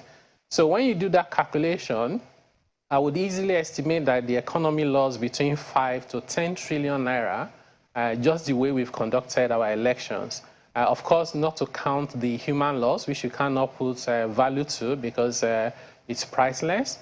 Not to count the cost of the disaffection we have created, that we're now suspecting ourselves. We're friends just a few days before, and now we're suspecting ourselves. And this, for me, it's even a bigger issue that we have to address as a matter of priority, and it has to start from the very top. But even each and every one of us in our own little space, you have to try and reinforce that we are one people. If you have any divides at all, it is between the corrupt politicians and the rest of us. It is between the people who want Nigeria to succeed and those who don't mean well for us. Otherwise, the rest of us are together. When we're poor together. When we go through challenges, we go through them together. Those of us who travel outside Nigeria, we are discriminated against just because we have the green passport, not because you are Yoruba, Igbo, or Hausa. We need to try and address this. I do agree with my friend about the fact that we have uninterrupted democracy. I think that's good, but, that's not good enough. We shouldn't even be hoping that the country goes up in flame anyways. We should get to a point where we are matured enough with our democracy to be able to at least guarantee that whenever this election comes up, because every 4 years, my impression is there's a symptom of a fundamental problem. We deal with that symptom every 4 years without addressing the underlying cause of why that problem is there in the first place. And I think that has to change, and it needs to change very quickly. I'd like to thank you, Mr. Doye. We'll come back to our guests, but just news that, Jeffrey, you have for us. Yes, of course. We're still talking the elections as we explore the cost of the elections on the economy, and we'll keep asking those questions. Let's for a moment go to recover that cost. Yeah, let's hope we can recover the cost. We have to recover that cost. Or whether it's a necessary cost, you can say. Let's now head to Kano State, where the Kano State Governor-elect, Mr. Abia, has appreciated the people of Kano for voting for him. He spoke to journalists at his residence, where he said the people's commitment, determination, courage, and loyalty to defend their rights through the ballot, irrespective of what he considered widespread electoral violence, was a true demonstration of democracy. He assured them that he will not take them for granted, and he reeled out some of his policies including empowerment programs and qualitative education. He also commended INEC and security agencies for the exercise. Let's take a listen to him. On behalf of my humble self and my deputy, Comrade Abdul Salam Gorzo, we stand before you to accept the mandate of the good people of Kano State, affirming to uphold this special contract between our party, the New Nigeria People's Party, and the good people of Kano State. Our unflinching gratitude goes to the entire people of the state. We recognize your commitment, your determination, courage, loyalty, as well as your ferocious resolve to defend your sovereign rights and the integrity of our democracy. Despite the fact that our party, the NNPP, is relatively new, coupled with the fact that the logo of our party was purely depicted on the ballot paper, and with widespread of electoral violence, you still gave us your mandate.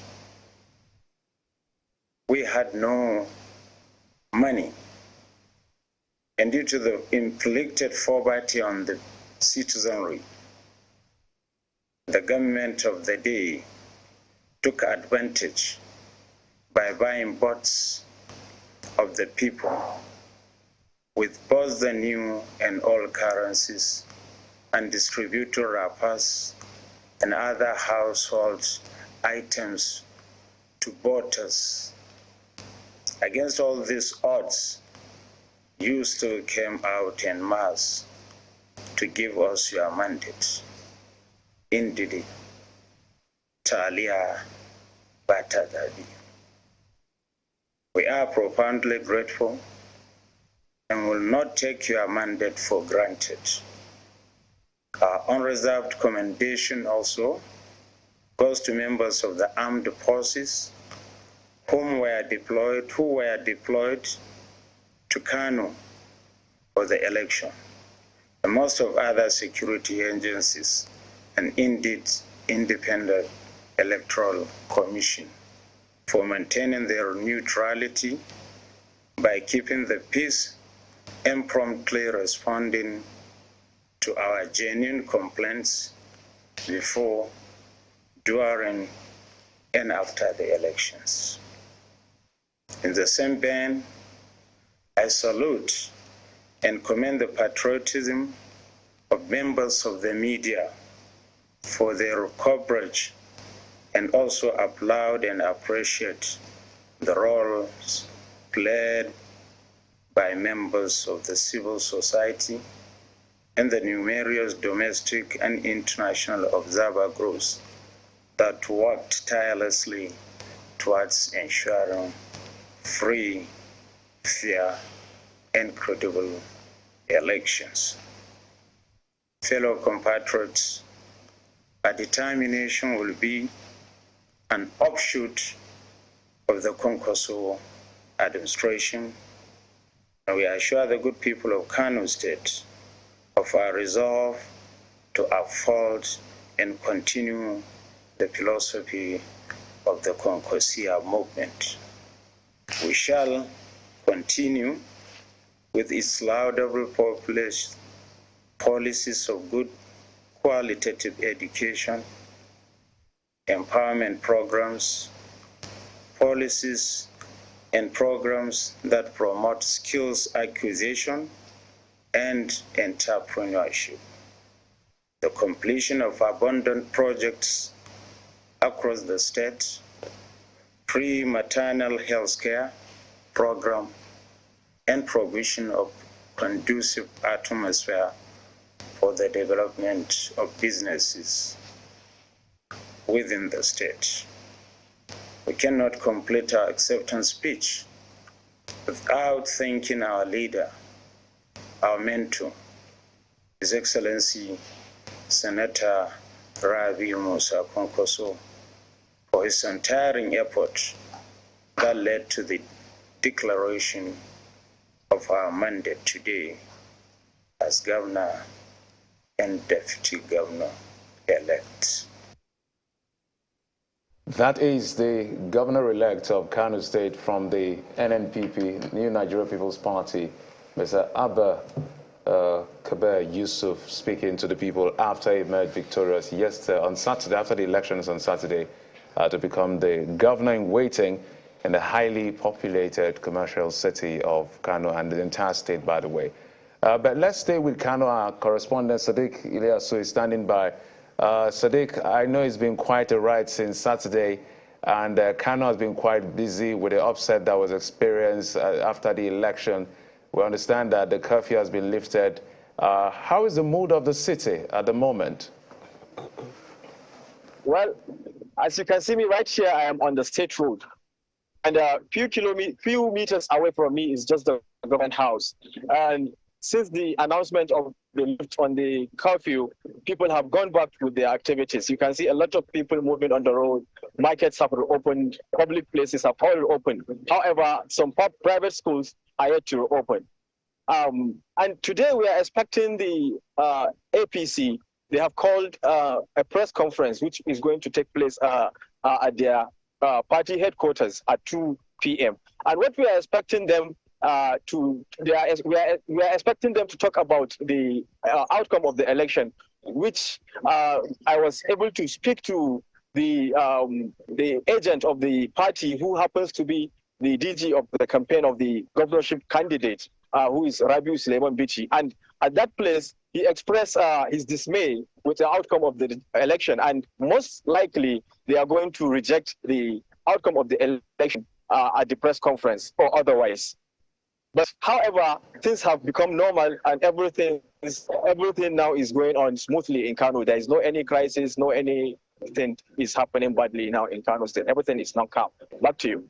And Sadiq, one question, I think that, those in Kano spoke really loudly in terms of the way they voted in the presidential election and also the governorship.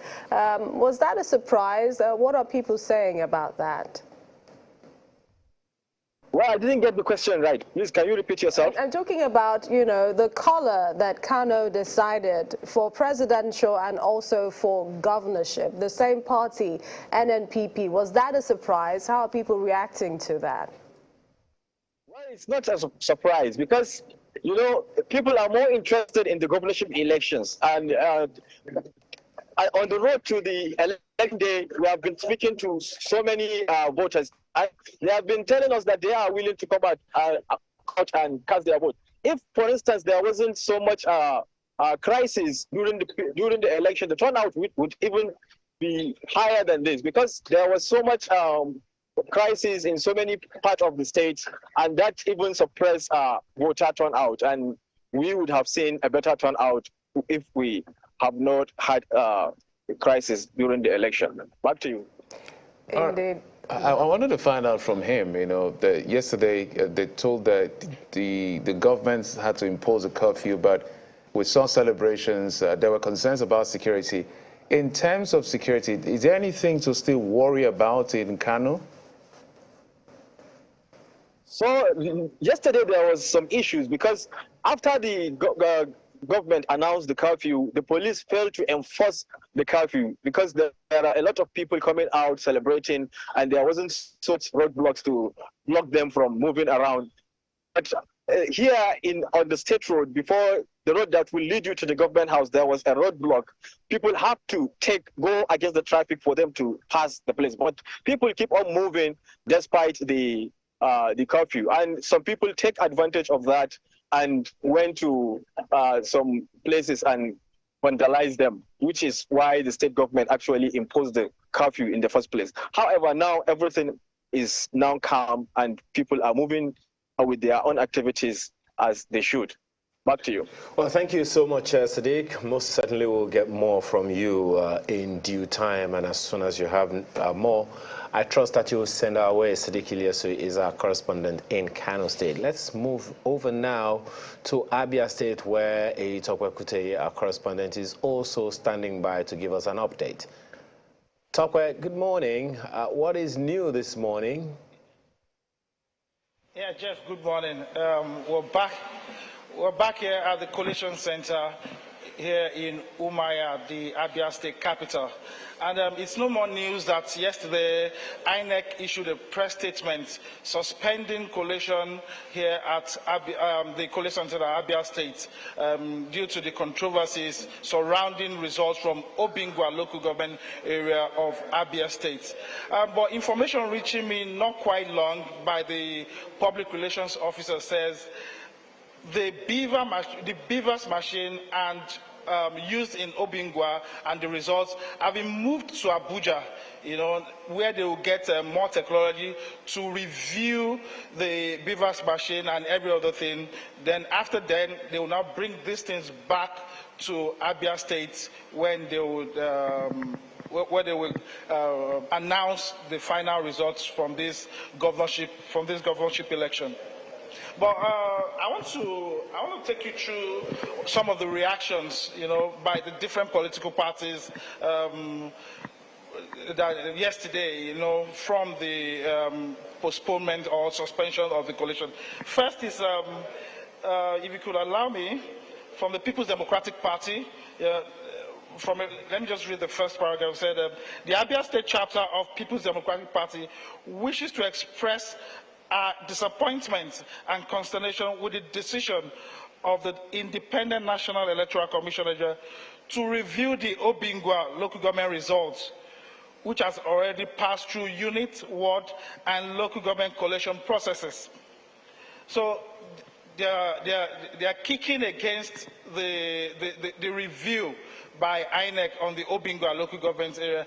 On the other hand, yesterday, the Labour Party governorship candidate, Alex Otti, in a statement says he's urging his teaming supporters to exercise patience over INEC's suspension of the collation of results in Obingwa local government area. Then, in a twist, the governorship candidate of the All Progressives Grand Alliance, Abia, Professor Greg Ibe, is already congratulating Dr. Alex Otti, the Labour Party governorship candidate.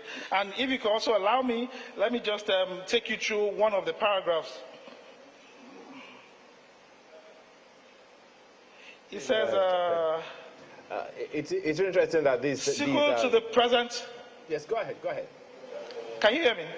Okay, it says, sequel to the present impasse created by the stalemated collation of results of the Abia governorship election in Abia State, I hereby request Abians to remain calm while keeping hope alive.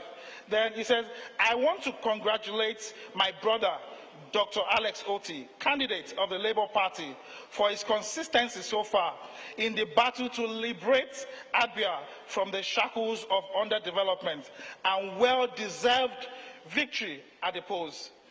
Well, even when INEC has not declared the Labour Party governorship candidate, he's already wishing him, congratulating him on his victory at the polls. So these are the reactions trailing yesterday's postponement or suspension of the coalition. So we're still here. There's nothing happening here. If you could, nothing is happening here. People are just hanging around and waiting for the next action. Probably today, maybe later today, they'll bring back the beavers and machine and all other materials used at Obingwa local government area during the election. So I was going to ask about that, actually, Tokwe. Any official position on how soon the collation will resume? Okay, for now, there is no message, there's any information on that. Like I told you just a few minutes ago, just words from the public relations officer here, he says the beavers machine, the materials have been moved to Abuja for the review. Because initially, we were told that a delegation from INEC headquarters in Abuja will be here this morning to review the results from Obingwa local government area. But now they've moved it to Abuja, so probably after the whole review in Abuja, they'll bring it back to Umaya, the Abia state capital, where they will announce the final results. You know, it's just out of the 17 local government areas we have in Abia state, it's just Obingwa we're waiting for the results to just cap the whole results from the 17 local government area. Thank you so much, Itope Kute, for that reporting, and trust that as soon as you have more, you would bring to our attention. I mean, it's interesting, Millicent and Jeffrey, that's where we are now. In Abia State, out of 4,062 wards from where we are expecting results, 3,991 have been submitted, representing 98.25%. That's an IREV. That's on the IREV. And the disputed local government area, Obingwa, I think they're supposed to have about I think there are about 312 polling units. As at this moment, we have 252 results of those already submitted on IREV. Whether or not those will have significant impact on the review being done in Abuja, I guess. Because I was also curious to know why this is a bone of contention. Like, in Abia State, there were 2.1 million registered voters. About 1.9 of them collected their PVCs, representing about 91% of the total vote. You know, we're talking about for in Adamawa State yesterday. Yeah. I don't know whether that may possibly affect the outcome of this exercise, which is why there's a lot of attention on Obingwa. So if we had the time, I wanted to find out from him these polling units, ward in the local government, how many people, how many potential votes are being recorded there. So our eyes are on Abia State to see how this eventually pans out. Now, looking at my statistics, last 2019, it was only Rivers State that elections were suspended, and 2023 is now 2 states, Abia and Enugu. Conversely, well, in terms of election inconclusive election, is the other way around. It's lesser than the 2019 election, but in terms of suspended elections, because of some of these local governments, there's more by just one. We'll continue with the conversation. I wanted to ask, we're talking about the economy and the elections, and I'll be looking at the distribution of the new entrants in the game. Permit me to call them that. And I looked at the northwest, Jigawa, Kano, Kaduna, Katsina, Kebbi, Sokoto, and Zamfara. With the upset in Zamfara, and pending what's the outcome of Kebbi State, which eventually is going to have a new governor. Apparently, all of those states will now be having new faces and fresh ideas, hopefully. And our guest, Mr. Adioye, did talk about how regions have to come together to begin to see how they will build more like chain of economic plan and commissions. So I wanted to find out from you, Mr. Adioye, because most of the time when it comes to this election, Northwest is always a focus. Beyond looking at them as a ladder to the villa most for elections, what are the plans these new governors, 7 of them, should come up with to reposition the economy and the outlook, economic outlook of that region? Okay, thank you very much. Just on the side, from what Tokwe said from Abia, you can also see additional costs now where somebody is coming from Abuja to review the beavers. This doesn't make sense at all. You travel there, you travel back in the days of technology. So I believe somebody somewhere is sabotaging this technology, and that's extra cost. I will talk about 28 trillion cost of this election, which is 10,000 per voters times 100,000 voters times 28 states, based on what we had about bribery at polling units. But let's go back to the Northwest, the 7 states you talked about. If you look at the Northwest generally, you take Kano, for example, is known for business. You take Zamfara, there is gold over there. You go to Kaduna, you have cattle business, so much there. And then you go to Kaduna with commerce, Sokoto, you know, being the headquarters of the caliphate. So I believe that this region, substantially Kaduna, Zamfara, they had issues of insecurity for some times. Bandits goes to the farm to kill people here and there. So if you really want governance, you need to come together to say, look, how do we secure our region in the Northwest so that every business activity that we have to do, we'll be able to do them peacefully. And then you leverage on the comparative advantage of population that is in Kano, and then the commerce in Kaduna, and then you look at your link to Niger Republic from Daura in Kaduna. And so all of them need to come together to say, look, we want to develop this place. Now, if you look at poverty level in Nigeria, it's much more in the north. When you talk of violence that can erupt as a result of just little things, it's more in the north. And so these governors, I think they need to sit down together, hold a joint meeting. And I'm suggesting that this cuts across all other 6 geopolitical zones. You should have a meeting, if possible, once in a month on your regional development agenda. And it's going to be based on your capacity at each state level, where Kaduna State can say, we are dropping this for a rail that is connecting us. We are dropping this for a joint hospital. And so you're not going to have issues of, oh, where are we going to site this? Will it be in Kaduna? Will it be in Zamfara? Will it be at Jigawa or Kano or Kaduna? So it's important for all of them to see that that region needs to be liberated from poverty. And the first thing you do is to find lasting solution to your security problem. And they know where the bandits are coming from. They know those that are sponsoring them. Another thing they need to do is to sit down with the religious leaders who preaches violence or encourage people to get involved in things that does not promote the economy. And then all the almanjiris that are on the street. If you don't educate a child today, you are going to have problems in the future. So there is nothing wrong in all these states coming together to have a particular school, not fee-paying school, free education up to secondary school. In fact, if possible, they can have one as a university for the region so that you can educate the northern children in the Northwest. When you do that, you will have reduced insecurity by 80%.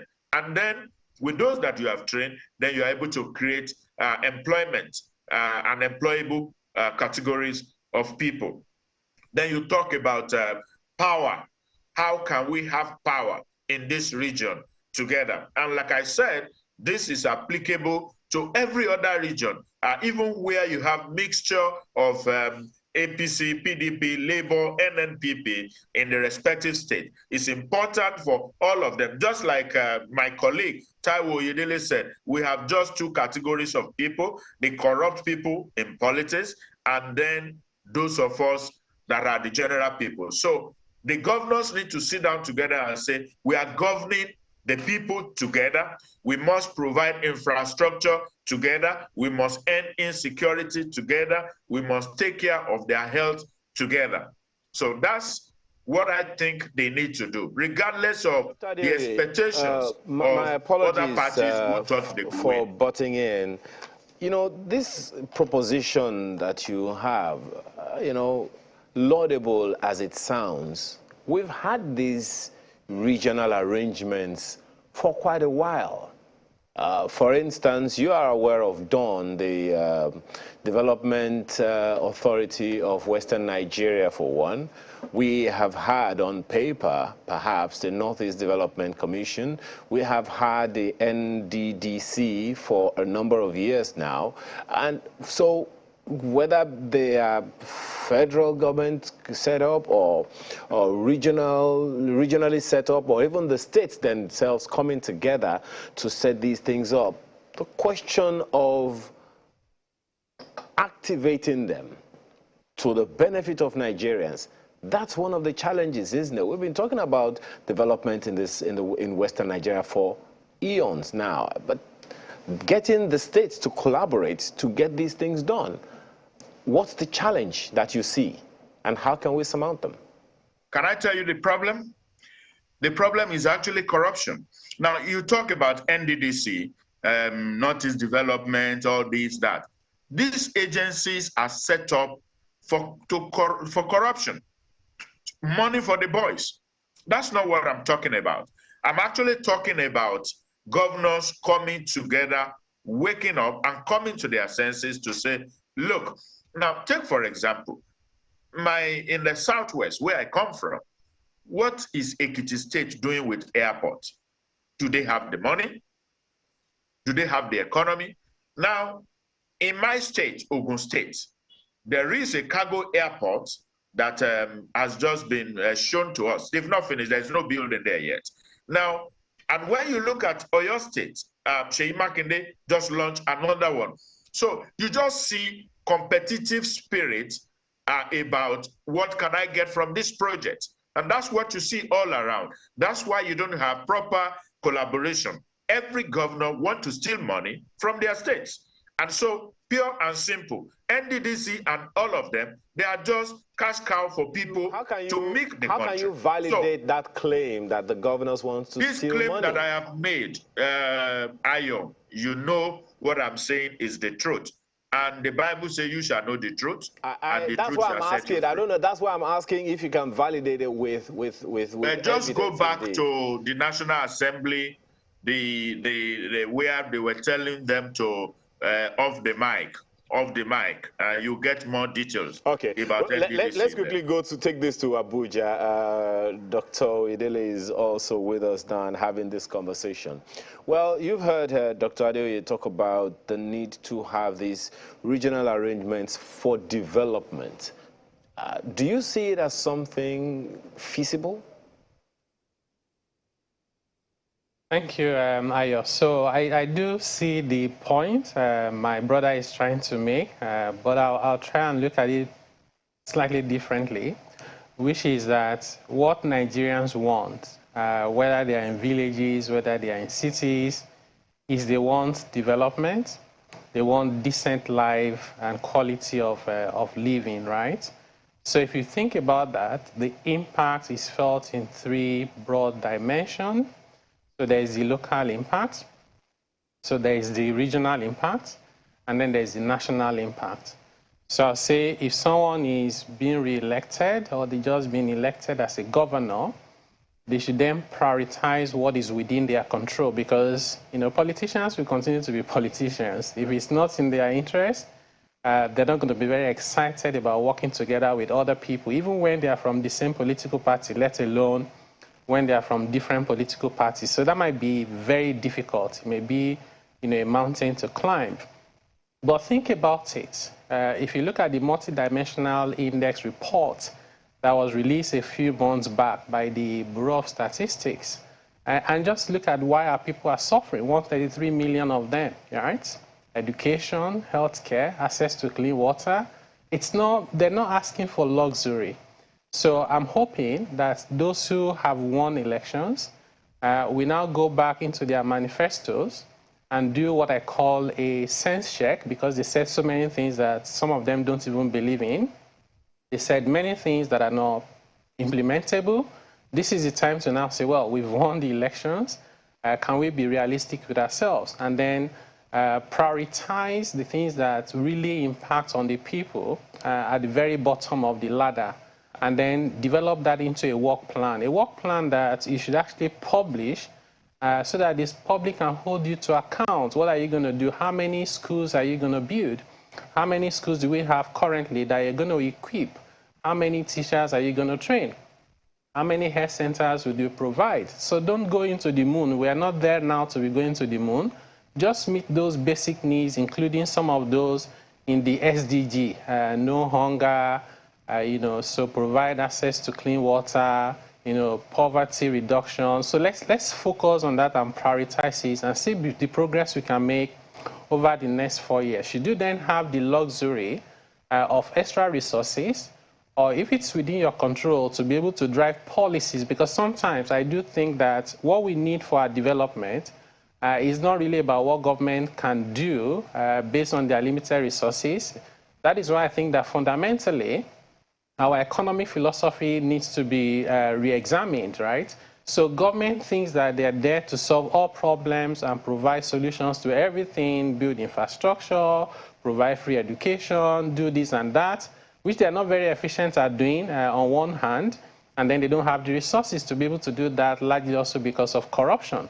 You then have to ask yourself, what is it that we can use policy environment to attract private sector funds and resources to drive what we want? At the end of the day, Nigerians don't care whether it's coming from government or whether it's coming from the private sector, so long as it's affordable, the quality is there, access is there, and it can be guaranteed as sustainable over the medium to long term. I think that would continue to then improve the lives and the well-being of Nigerians. So yeah, I agree, regional development is good, national development is good, but let's start from the local development, which is really within the control of the governors. Well, Mr. Yedele, are the people really interested? We've had this talk about trust deficit, historical trust deficit we've seen in many of our sectors, but in holding government to account and monitoring the process, and government being transparent and accountable as well.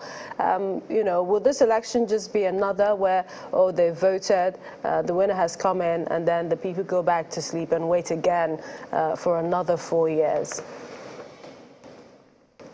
Yeah, I like that question very much, because it goes to the heart of the point I was trying to make earlier on, which is really that the crises that we tend to have during elections are themselves the symptoms of an underlying problem. And if you address those symptoms, but you don't deal with the underlying problems, then it won't go away. What are those underlying problems? One of it is quality of institutions. Whether it's INEC, whether it's the National Assembly in how to make laws, whether it's the judiciary, whether it's the police, and the list goes on and on.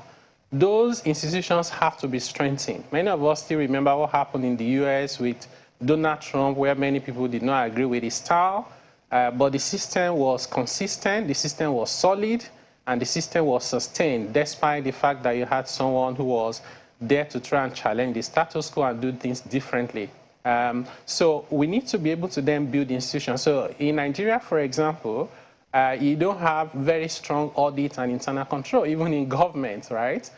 You have government-owned enterprises at federal level, at state level, and they are losing us money when their counterparts in many countries of the world are pretty much printing dollars. Saudi Aramco declared $161 billion profit.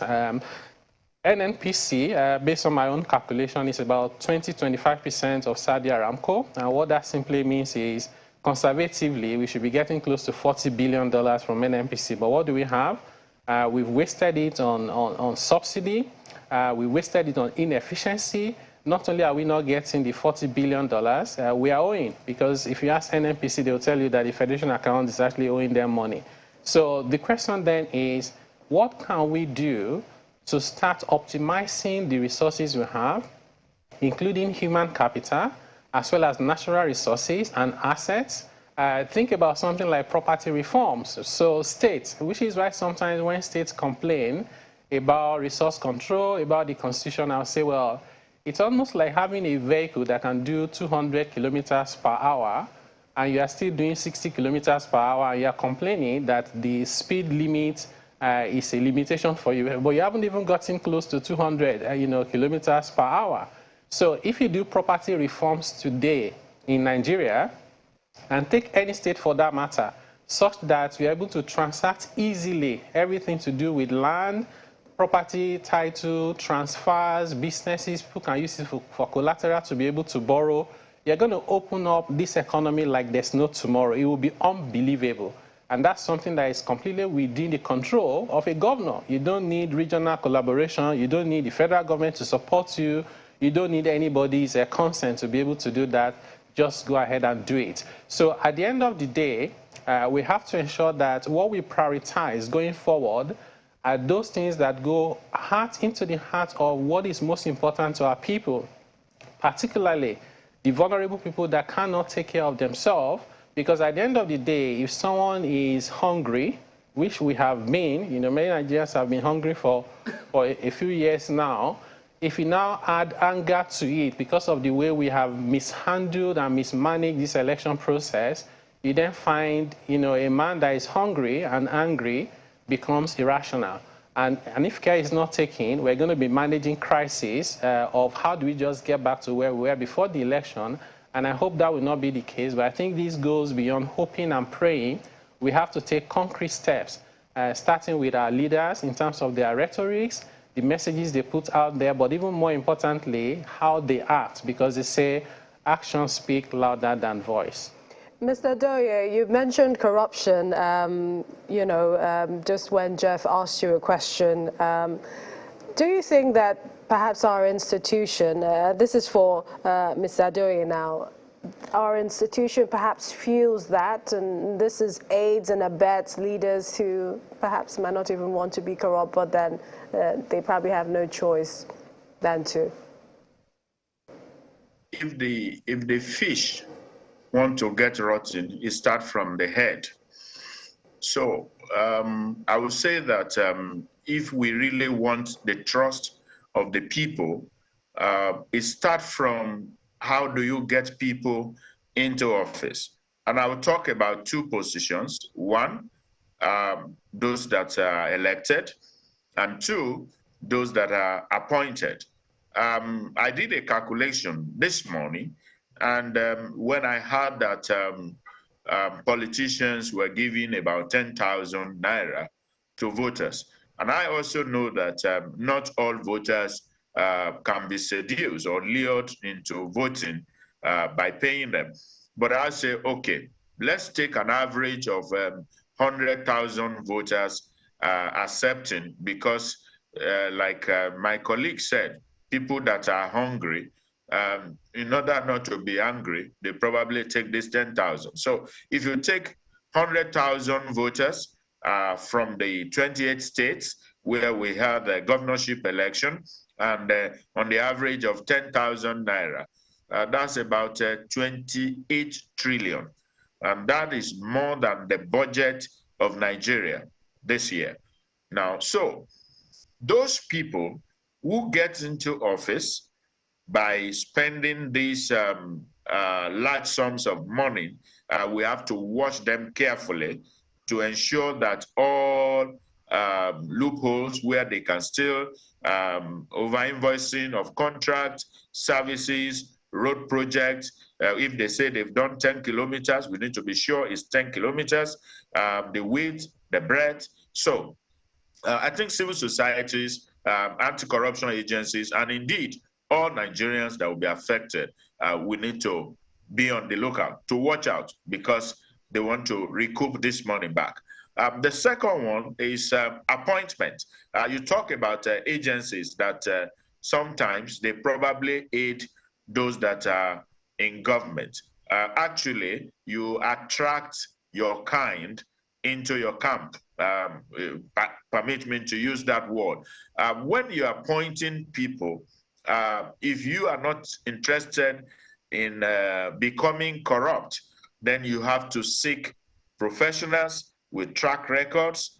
You have to seek men of integrity and put them in position. And you're not going to give too much of, apart from the fact that we need to balance based on quota system for the country, but you still get the best brains from the respective states into various agencies. For example, in the university, you have a professor as vice chancellor. You don't come and bring an NCE holder to be the vice chancellor of a university. And so that's an example. You don't go to have an hospital and then you have medical doctors who should be the head there and you bring somebody else. And in the categories of those professionals that should be in respective agencies, you pick men and women of character, people who love the country. I agree that from what I've heard from a number of people, you see even some civil servants, they go to meet the governors and they tell them, sir, your predecessor, this is how they do it. And this is talking about corruption. And they lead them into this. But before anybody can approach you to introduce schemes for corruption, they must have looked at you and they must have seen your person, maybe your body language also, your comments also show that you are corrupt.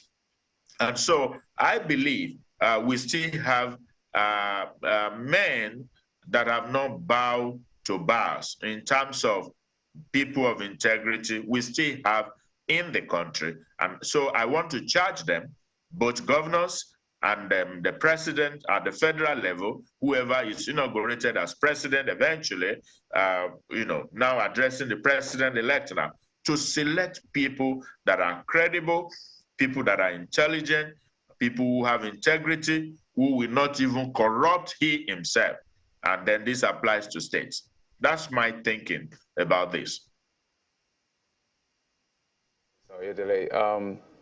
The American psychologist had mentioned, Abraham Maslow in his hierarchy of need, that stated clearly that before you attain self-actualization, you must cross the hurdle of the basic and, of course, the psychological need. And so we see a situation where basic provisions of water, say health and education, looks like luxury in the country. And then election come, election go. It feels like there's a review of the situation and never an approach or a strong proposal or action to redeem the people. My question will rather be, what do we do to change this trend? Because if the people continue to stay down, we cannot have a productive society, and that invariably impacts the productivity of the country and the economic outlook. It's education. That's what Mr. Oyedele. Oh, okay. Mr. Oyedele, did you get my question? Yes, I got your question, yes. So that's a good question, so thanks for asking. So I've given these a lot of thoughts myself to say, should we just continue to complain, or is there something we can do differently? And I think every country has to try and find their own version of democracy based on what works for them per time, and that can evolve over a period of time. So I do think that Nigeria should think about having a national manifesto. So what we have currently is that political parties will come up with their own manifestos, and then they may or may not implement it subsequently. How about we agree as a country and we bring our best resources together, home and abroad, and we develop a manifesto, if you like to call it that, which means this is what we want as a people. And whenever it's time for elections, what political parties will then do is to tell us how they will implement our own manifesto, not them trying to come up with different things. That is why it's not surprising that you see states where they are building airports, even though they do not have roads to the farm. You have states where they build golf courses. We have states where they are building flyovers when they don't have roads they don't have primary health care. You have those who are building malls. So sometimes these projects are driven not by what is important to the people, but what is it that favors or is a priority for whoever is in power. And we cannot continue to run our economy that way. So we have to first and foremost take a step back and say, how can we then develop this national plan to tell politicians what exactly we want from them in terms of what they need to prioritize when they do come into power. That's a very fundamental first step. The second step is, how do you put processes and institutions, as well as accountability around all of that. You think about it today, and you see, a politician can easily spend hundreds of billions of naira buying votes. By the way, we have to punish 200 million innocent people with naira scarcity because we're trying to prevent a handful of politicians from buying votes. Even if whether they ended up buying the votes in kind or in other forms, we saw that they have so many devices. So politicians, when they are corrupt, they have a toolbox. If we don't allow them to use one tool, they find 5 others that they can use. Whereas what we could have done is to have prevented that from happening, right? We have provisions in the law. We can strengthen some of them. We can start with what we have. Asset declaration. What are we doing with it? What are you doing with conflict of interest? Even the political parties, I mentioned institutions the other time. Political parties today, I can guarantee you, go to the Electoral Act, go to the Constitution, and make a list of what they're supposed to do compared to what we are doing, and you find that they are failing in 90% or more of the requirement, but there are no consequences. The same way that you'd also have their candidates, and I spoke about this last year, using my own network and social media to say that we cannot be allowing people who haven't been paying taxes, who don't have character to emerge so that they can manage taxpayers' resources. It's a contradiction. And I know this because it was in the press that one of the requirements for you to contest for an office was to provide your tax clearance certificate. And these guys did not have because they haven't paid taxes before. And some of the tax authorities made it even worse by publishing a list of, if you haven't paid taxes before and you want to be a senator, come and pay this amount. House of Rep, pay this amount. Governor. And then people were buying. In fact, it was so shameless. Many of them saw the list for their state where they were residents and they said it was too high. They went to other neighboring states to go and buy the tax clearance certificate. And we allowed them to go through, and then we're surprised that the election is not clean and fair, that we're surprised that when they do become, governor, president, whatever it is, that they don't care about the people because we allowed that to happen. If you had used tax compliance alone, honest declaration, I think that's section 24 of the Constitution, honest declaration of your income, and timely payment of your taxes as a condition, I guarantee you would have screened out more than 90% of the touts and the thugs who are parading themselves as politicians who want to hold political offices, because it takes not only someone who is patriotic, but it takes someone of character to be able to declare their income honestly and pay the taxes as at when due. When you screen out these corrupt people, these people who don't mean well for us, from even getting into the process, you solve more than half of the problem, so that it will be about service.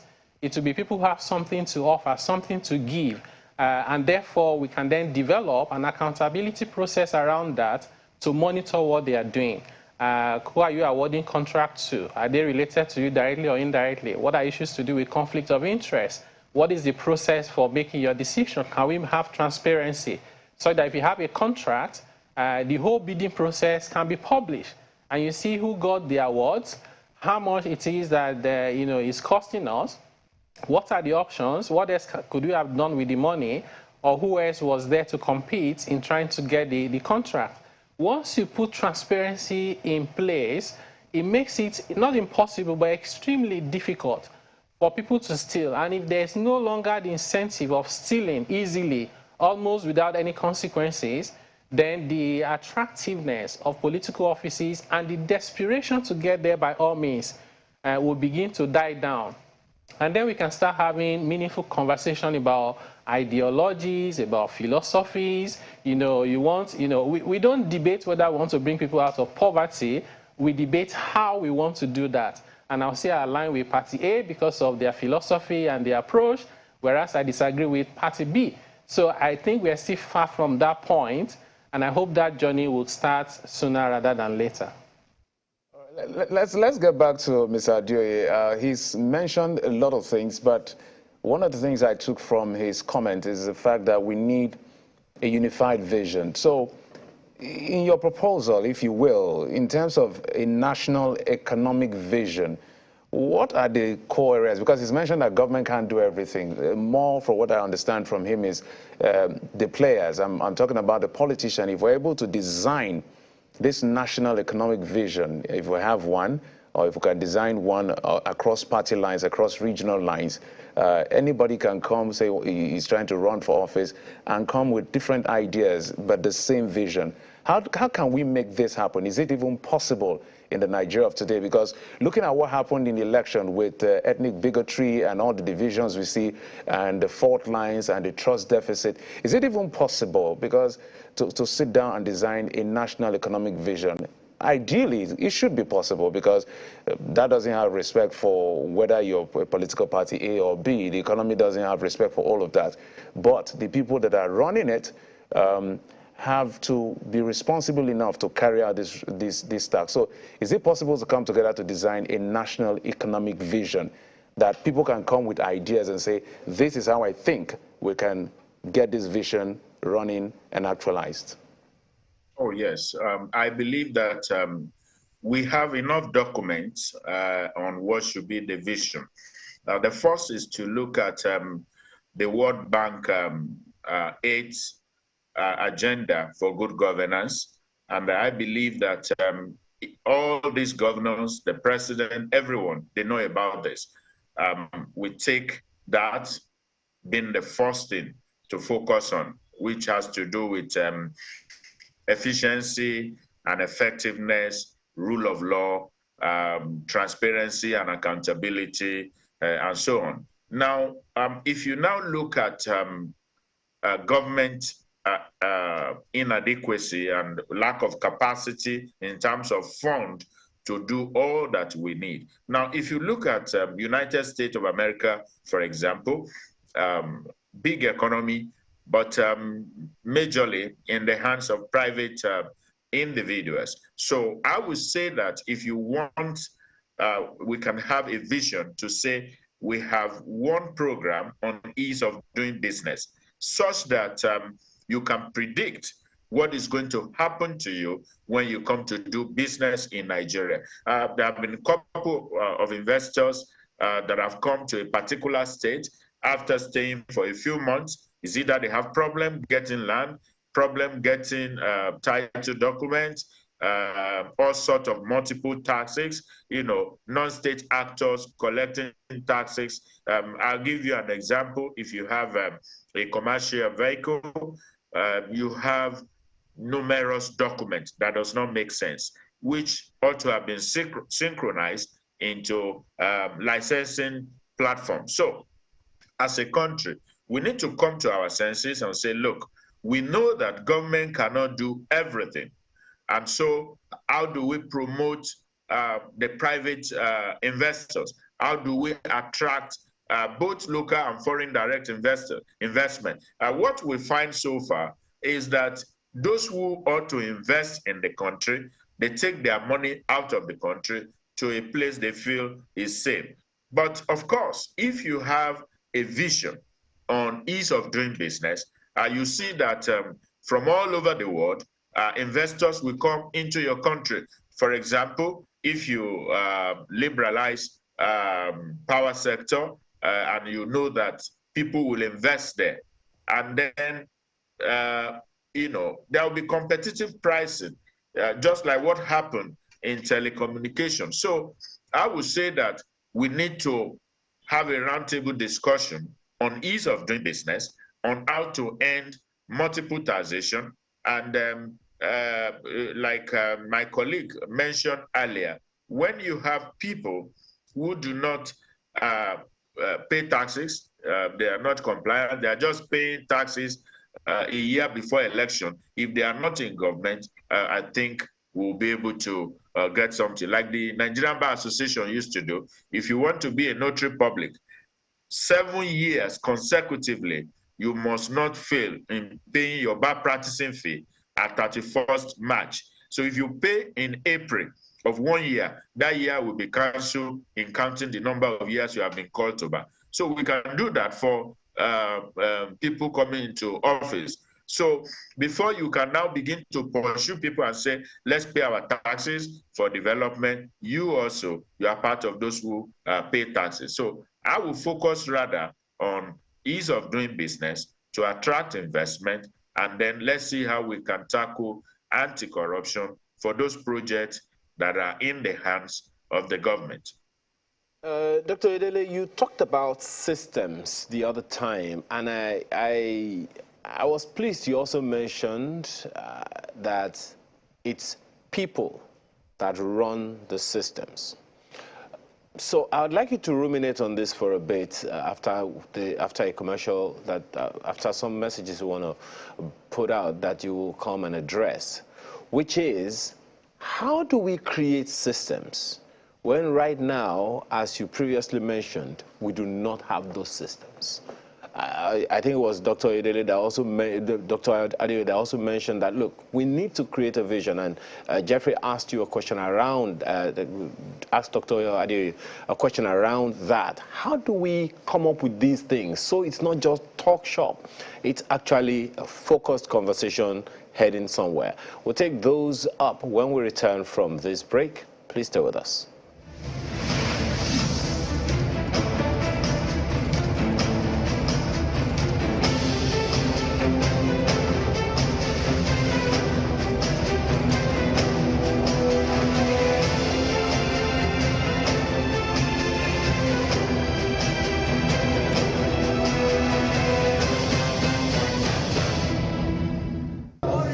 Most states across the country are now aware of who will govern them in the next 4 years following the announcement of the various winners.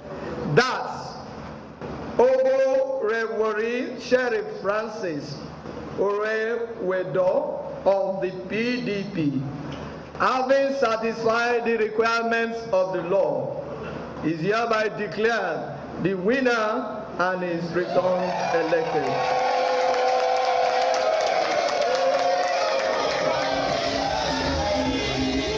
The candidate of the People's Democratic Party, Mr. Sheriff Oborewori of Delta State, in praise and worship mood after he was declared winner by the state returning officer, Professor Georgewell Owunari. He polled a total of 360,234 votes, beating his closest rival, the Deputy Senate President, who is the candidate of the All Progressives Congress, APC, Senator Ovie Omoagege, who scored a total of 240,229, while the Labour Party candidate Kennedy Pella came a distant third with 48,047. Honorable Oborewori, the current Speaker of the Delta State House of Assembly, clinched 21 out of the 25 local government areas of the state, leaving the APC with just 4 local government areas. We are glad that we have won.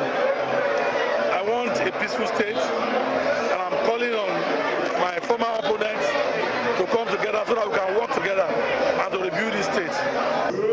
Is hereby declaring winner.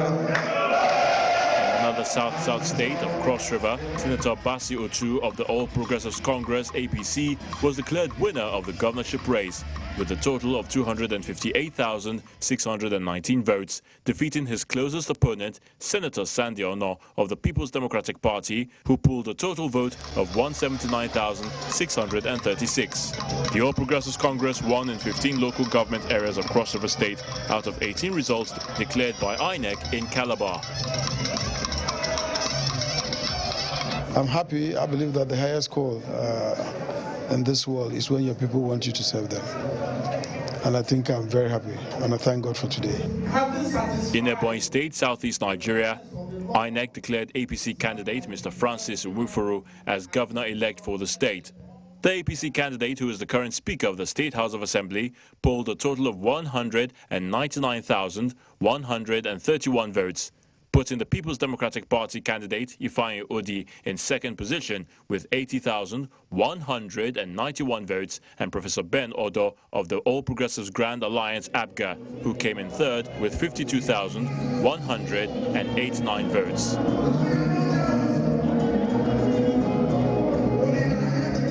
Some states are yet to know who will emerge winner, but in the coming days, all that will be made clear.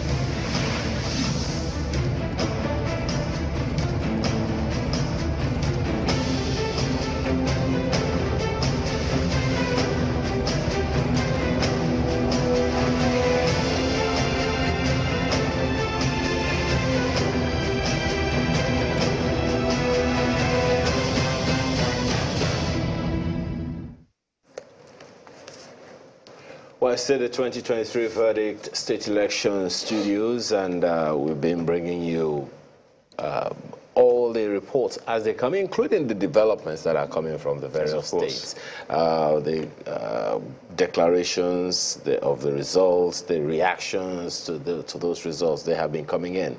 But it's also very important for us to talk about where do we go from here? How do we make progress as a nation? And we have two guests who've been talking about that for us, Dr. Gbenga Adeoye in Abeokuta, as well as Dr. Tawe Edele in our Abuja studio. So, Dr. Edele, we asked that question earlier. How do we create these systems if, as you say, they haven't been there for a while? In creating systems, we have to first and foremost ask ourselves, what systems do we want to create? And then we can progress into how do we create those systems? And then ask ourselves, so what? What are the outcomes we expect from these systems in concrete terms, terms that can be measured progressively over time? So for example, if I go back to the point I made earlier on around building institutions, you have to think about those institutions as political institutions, have economic institutions, you have family institutions. Think about a country like Japan. They've done that so well that people are just peaceful, they are polite, they are respectful because they have been able to sustain that family and social institution to bring people up in that manner. And of course, you have the educational institutions. Sometimes these educational institutions have one leg in religion. Some of them are vocational. Some of them are outright academic education and professional education. And sometimes we underestimate how much impact these institutions, especially when they are weak, how much impact they're having on our economy and our society. Because at the end of the day, both the leaders and the followers emerge from a society. They were not dropped from heaven. And therefore, if you want to change a people, you have to think about those institutions that build them up over time and see how can you begin to redefine what do you want as a people and how do you get there in a very progressive manner. If you take political institutions, for example, you have to then think about the INEC, you have to think about the political parties, the process for us to select or elect people who represent different political parties and go all the way to emerge for elective positions. What is the process that we follow for appointments? Because if you then have incompetent people, if you have a lot of bigotry in the process of doing that, we all suffer the consequences. When people are incompetent, the damage is just as bad as being corrupt, even if they are not corrupt, but they are incompetent. So how much of that can you accomplish with existing framework that we have in different laws? And the Constitution, my view, is that a lot. And when you find imperfection or limitations or impediments in any laws or processes, then you refine them because the laws were made by people for people, not, it was not made by God and it's not cast in stone. So if you leave that and you move to the economic institutions, and I would even like to consider the civil service as an economic institution with a lot of political influence. How are they able to facilitate the Nigerian people? So you have many regulators today who think that their job is to wait and hope to find you doing the wrong thing so they can penalize you rather than their role being to facilitate prosperity for you. And therefore, when you are prosperous, you can then give back to the state and we can have the resources to take care of ourselves. Whether you're talking about government's idea about running enterprises or whether it should be done by private sector and the intersection of that when it comes to PPPs. If you talk even as part of the political institution, talk about the judiciary, how can we move forward so everything is not stuck in the past where you have a case. In fact, the fastest cases we have in Nigeria are the political cases. Anything else can as well take 10 years. Just a simple thing of trying to find out in a contract, commercial contract, can take you forever. And those things are discouraging not only foreign investments, but also even domestic investment mobilization. When it comes to the family institution, social institution, religious institutions, we have to go back and ask ourselves, our religious leaders, our traditional rulers, and the family leaders, what is it that they are saying? What are they telling us? What should they be telling us? How have we departed from the values that we had there in the past? You know, I saw a video on social media yesterday. Someone was showing our elections in the 70s and showing the elections in 2023. And the elections of 70, you know, at least from that video, appear to be more orderly and organized than even what it is today. So if you put all of that together, you've addressed the what, and then the how is to then go into, you know, should you have to go back to the traditional rulers and the system? Should we have to then tell ourselves as families how we bring up, you know, bring up our people? Should we then have to focus on religion, and what is it that we are telling ourselves? Should we have to amend laws? Should we have to introduce policies? Is it to do with the Constitution? And that is now the how, including processes. For example, you mentioned, you know, the issue of trust, Ayo. And trust, I always say it has to be earned, right? And one way of earning trust is by being accountable and transparent. If you have nothing to hide, why are you hiding? So if you are bold enough to tell us your budget, why don't you come out to tell us your expenses, line by line, how it's being spent? You were the contractors, you know, in what areas were those monies spent? The reason why a governor, for example, we have loads of money to throw around without questions is because we've created in fact, we have institutionalized corruption in the way of, for example, security votes. And we say to ourselves, these amounts, you should not ask questions about it. And every single time I just laugh. My apologies for butting in. I mean, while responding to this question, it seems you have raised a lot more questions. than not that, I mean, they are not valid, but they are really very, very valid and concerning issues that have been raised here. You've talked about what to do and who to do it. There are 4 or 5 other questions to ask. Where, when, why, and all those other things. But let's take all of those on. We need to update some of the issues that are on the table. Jeff? Well, let's from the studios where we're still here, but let's talk about elections before the election or the election after the election.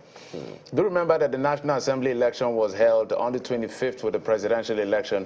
Hopefully the 10th Assembly should be inaugurated in June, and the race for who will become the Senate President is already on. As we speak, the Senate Chief Whip, Senator Ojus Okalu, has declared his intention to contest for the position of Senate President. He said it is his turn to become the President of the Senate in the 10th Assembly.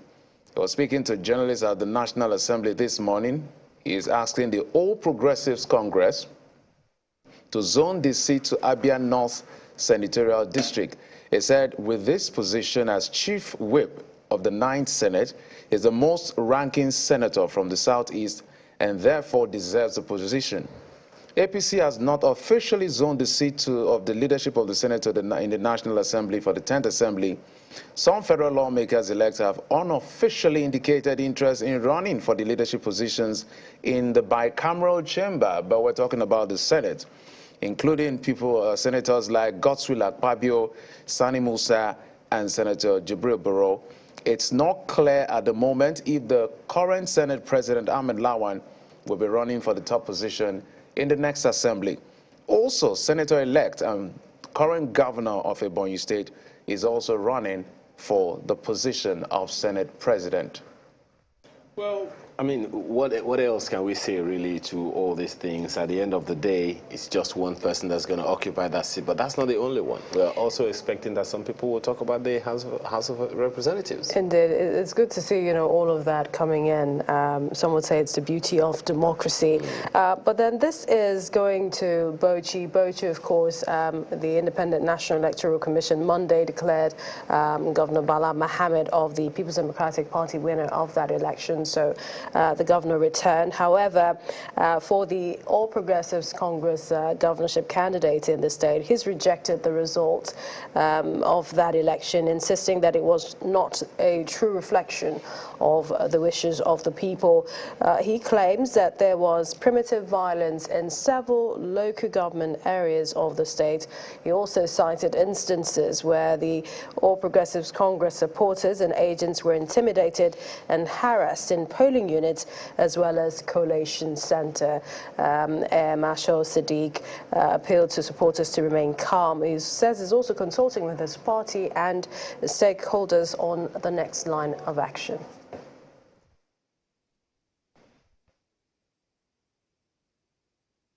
We are very aware, and our people are equally aware, that the election in Bauchi State was characterized by primitive violence, thuggery, intimidation of opponents, harassment of opponents, and throwing out of APC agents in many polling units, where commissioners and local government chairmen of the states took over virtually all the electoral activities, particularly in Bauchi town. The SSG was seen moving with commissioners and local government chairmen from one collation center to another throughout the night, and when they get into these collation centers, they throw away or they chased the APC agents there, and they took over the papers and wrote what they wanted to write. This, to say the least, is most unfortunate. Apart from the intimidation and harassment of APC members in collation centers and polling units, we also saw the use of primitive violence in at least 7 local government areas. Warji local government area, there was violence and destruction of electoral material. The video is out there for everybody to see. APC supporters were harassed and intimidated and attacked. That prevented so many of our members from coming to cast their votes. Therefore, what came out of Warji was not a reflection of what the people of Warji wanted. Quite a number of them were not there. Figures were invented, papers were written, and that was what was submitted. And sadly, too, this submission was accepted. If you come to Toro local government area, there was also despicable violence in so many areas. As a matter of fact, a personnel of the Department of Security Services was injured, is currently in the hospital. People were intimidated. Some thugs of PDP used guns. Bullets were fired into the air in so many areas, and that scared away many of the voters that came in to vote. Well, that's the APC candidate, Sadiq Abubakar, rejecting the Bauchi governorship election results. Let's get back to this conversation now, because at the end of the day, whoever is in office now has to work for one thing and one thing mostly: the welfare of the people, security and welfare of the people. Dr. Adeoye, we're talking about creating systems. You have also referenced in response to Jeffrey's question the other time about creating structures that will help champion a vision. It's the how that I think has been missing. Who will take the gauntlet? Who will bear the cart? We've had an attempt at some form of rejig in the system. I think it was in 2003 2004 there, but I'm not quite sure now. And we've also had an attempt in 2007 as well as in 2014 with the Constitutional Conference and all of that. So I'm wondering, how do we take the gauntlet? You spoke about creating a vision that is so easy to remember that the average Nigerian will be readily able to know, okay, this is where we are going as a nation. The challenge of legitimacy is there for the government at the various levels, federal or state, and then we now have this challenge on our hands of agreeing on what trajectory to go. How do we take this on? It's quite simple. Despite the inadequacies in the 1999 Constitution as amended, Chapter 2 of the Constitution is so clear. From Section 13 to 24, we can actually carve out 12 visions, items for the country. And if you look at Section 13, it talks about fundamental obligation of government. So you can't say you don't know what you are here to do. It is there in the Constitution, Section 13. Now, if you look at Section 14, sub 2B, it talks about the role of government, and which you just mentioned, Ayon, while you were asking this question. It says the role of government is security and welfare of the people. So we can cover out our vision from Chapter 2. Section 15 also talks about political objectives, and it talks about national integration and sense of belonging in Section 15, sub 4 of the Constitution. And if you go to 16, it talks about economic objective, which is our major discussion today. Economic objectives. So it's there in the Constitution, and it talks about balanced economic development. So, and that underscore my position about joint regional development, balanced economic development, be it at the federal level around the federating unit, and bring it down to a macro level of the states, the local government, economic development. Then you have a social objective in Section 17. It talks about adequate of livelihood for the people.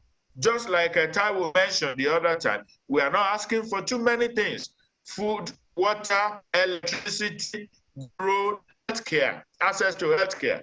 And then down the line, go to 18, educational objective. 19, foreign policy. All right? 20 talks about environmental objective. 21, you have culture. All these are and duties of citizen in Section 24. So if you take all of Chapter 2, I don't know if you can hear me, you can get all that we need as a vision extracted from that Chapter 2. But unfortunately, Chapter 2 is non-justiciable, as they say in court. So you can go to court and say, oh, we were not provided food or water or amenities, which is sometimes my quarrel with the law. It's a beautiful chapter, but then that's what it is. That's what we have there. To you, Mr. Oyedele, when you look at our laws and look at the economy, there have also been several policies of government, the Economic Recovery and Growth Plan, ending poverty by a certain year, but then they haven't really translated. So do you see governments, and this is in spite of the different political parties, do you see them having the same trajectory, the same goal, and that is better education for the people, a better Nigeria for everyone? And this is in the different parts, in the different states, all culminating to make Nigeria a country that everyone can be proud of.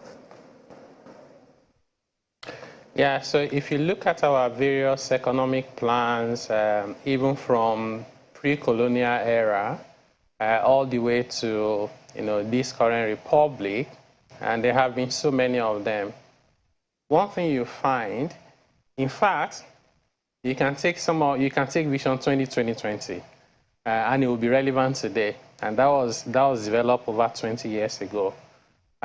So one thing that has been consistent with all those economic plans is that, well, they tend to seem to understand, what are the issues we have to deal with. So they are good on the what. They are mostly very lacking on the how. So you want to lift people out of poverty, how? And is this your how actually going to lead you towards the end results? Or are you just going to be chasing shadows all over the place, even creating more poverty in the process? And more importantly is the measurement. How do you measure it and actually hold those leaders to account? And when they fail to deliver on those KPIs, assuming we have them, key performance indicators, what are the consequences for those leaders? If those things are not properly addressed end to end, you will never see any different results. And I'm not trying to sound pessimistic or negative, just being realistic. So it has to be, one, how those plans are developed. Number two, the what we want to accomplish. Number three, the how we're going to accomplish them. Number four, how do we measure success? And then lastly, what are the consequences if we fail to deliver, and we can attribute that to the failure of leadership rather than issues outside of their control. And this will require everyone to play a part. You will need the civil society. You will need the organized private sector. You need the professional bodies. You need even the international institutions. You need the ordinary man on the streets, even though sometimes I feel like we're asking the ordinary man to do too much than they're able to do. But at least the middle class and the elite, right? So those voices that are quite loud on social media, educated young people, old people, So I don't think this is a question of age, actually, to be honest. We all have to make this a duty. If you need to call someone out, call them out. But let it be that you're calling them out based on objective basis that is in the national interest, not because somebody is Muslim and you're Christian, not because somebody is Igbo and you are Yoruba, not because somebody is rich and you're poor. Let it be about those things that are important to us as a people. And one thing about politicians, even when they don't mean well, is that if something is important to the people and everybody is talking about it, they tend to listen because they know that their next ticket to continue to be in the game largely depends on the people, because the power ultimately rests with those people. So that will be my take on how do we exactly make those things work. Mr. Doye, if we look at perhaps the problems, global issues facing the world, some particular to Nigeria, high inflation rates, of course, the issue of diversification, where we are with agriculture, and then, of course, we have the oil factor, and there's the question of subsidy. What advice would you be given, and this is to the very first issue that you think is a problem that should be sorted out very firstly? Well, during the campaign by the president-elect, he made a statement somewhere. Hand, you find Nigeria. Mr. Oyedele, this question is for Mr. Doye, please. Okay. You recall that the president-elect made a statement that subsidy will be removed, and there's nothing you can do about it. But I would say that as much as removal of subsidy has its own benefit, which is that funds will be available for other projects. I'll say that if subsidy is removed and we don't do anything about pricing of petroleum products, we might be buying PMS at close to 600 naira or thereabout. And therefore, the new government need to think out of the box to say, what are we introducing to support the people? Are we going to be having a mass transit system? increase the number of coaches, the number of trains that we have, such that people will not face hardship. Because if you don't have increase in salaries, there's no way you can cope with the new price of petroleum products. So that one is a serious matter. I will say that danger is looming about subsidy removal, but this danger can be averted if the government is able to find alternatives to how people can survive without PMS. Because if you don't have a power supply, you probably have to get petrol into your small generator to get power. So that's on that side. The other side is our monetary policy. Our interest rate in Nigeria is just too high, and there's no way you can have the productive sector function effectively, borrowing at 30%, 35%, and so on. So we need to look at that. I mentioned during the introduction that the first thing the president has to do is to restructure or do something about central bank, because a lot of Nigerians are disappointed about the central bank. Up till now, we don't have cash in banks. Some banks don't attend to people. We have pressure in how we transfer funds. What are we doing about mobile banking? Such that with my phone, I can do any transaction anywhere. But like I said earlier, those that are running the central bank, it appears they have vested interest. And so they would prefer that all of us should go through the conventional banks. And that's not good enough. I'm aware there's a rumor going on about all the other payment platforms that they want to sanction, they want to stop. They dare not do that because that's the only alternatives that people have to get transactions done quicker. And so I believe that other factors like inflation will be addressed when we address certain infrastructure, lending rates, and then we think of alternatives to subsidy when it is removed. Thank you, Mr. Adeoye. To you, Mr. Oyedele, because I know you also wanted to weigh in on this. Also weigh in with the view that the Monetary Policy Committee meeting will be beginning today for 2 days, and I think they'll also be looking at the economic crisis fueled by the Naira redesign policy and also fuel scarcity.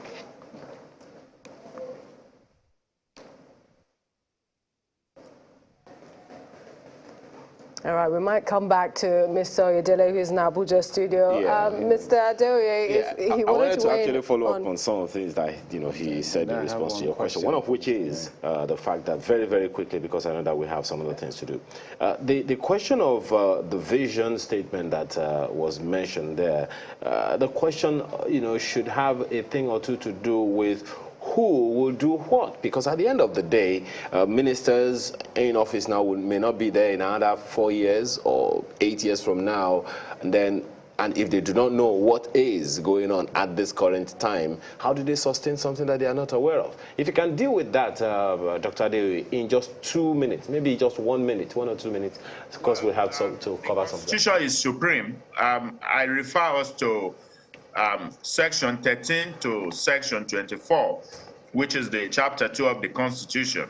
And I said that we can actually extract the vision for the country from that chapter 2, because it addresses all that we need to do, security and welfare, environmental objectives, political objectives, all of this rigging, vote buying, all of this will be addressed there. Economic objective, having a balanced economy. So we just want to now say that the way we're going to measure your performance as a government is to what extent you have adhered to the vision 12 that we are drafting. We can do some modification, and that's why I stated earlier that we all need to sit down together to say Nigeria must not be at the same level that we've been before now. So as bad as the Constitution may be, we have something that is good that we can take from there. So I want to call on the National Assembly when they converge. I'm not bothered about their politics, election after election, who becomes Senate president. I don't want to make comments about those that are desiring to be there. But like somebody said, only those who come forward for election will end up leading us. And so I don't want to talk about that. So the National Assembly have a role to play. The State Assembly have a role to play. And then they should come up with something from this chapter 2 and say, this is the vision for our state. The country also, this is the vision for us. And then we put some line items that we're going to use as performance appraisal. Dr. J, just before we'll let you go, I'm wondering, because if you go to State Houses of Assembly, most of these legislators, permit me to say, want to be in the good books of the governor. And if they are the ones with the responsibility to hold them to account, if we have that vision you talked about, and it's our prerogative to say you did well and you didn't do well, and these are representatives who will be the voices out there to say, Mr. Governor, you did not do well or you did well. But we see that a lot of them, according to Nigeria's perception, looks like it's like a rubber stamp situation. How do we walk through all of that? Well, I think that's where the citizens have a role to play. We've said times without number that it's about the people. It's not about one individual, but about the institution. Reference have been made to what happened in the US. You recall that Donald Trump made serious attempt to do certain things, but he was unable to achieve it because you have institutions. So I want to believe that channels, television, all the media, in fact, in the vision that I said we should extract from chapter 2, you have the mass media role there, what you should do. And so all of us, we have to come up with objective criticism, and we say that, look, you are not doing well. State Assembly, get this guy impeached. We don't want this. This is not our contract. So this is a contract, and when you have contract and there is a breach of contract, there are provisions of the law on what you can do where there is breach of contract. So regardless of the party you belong to, we should hold them accountable.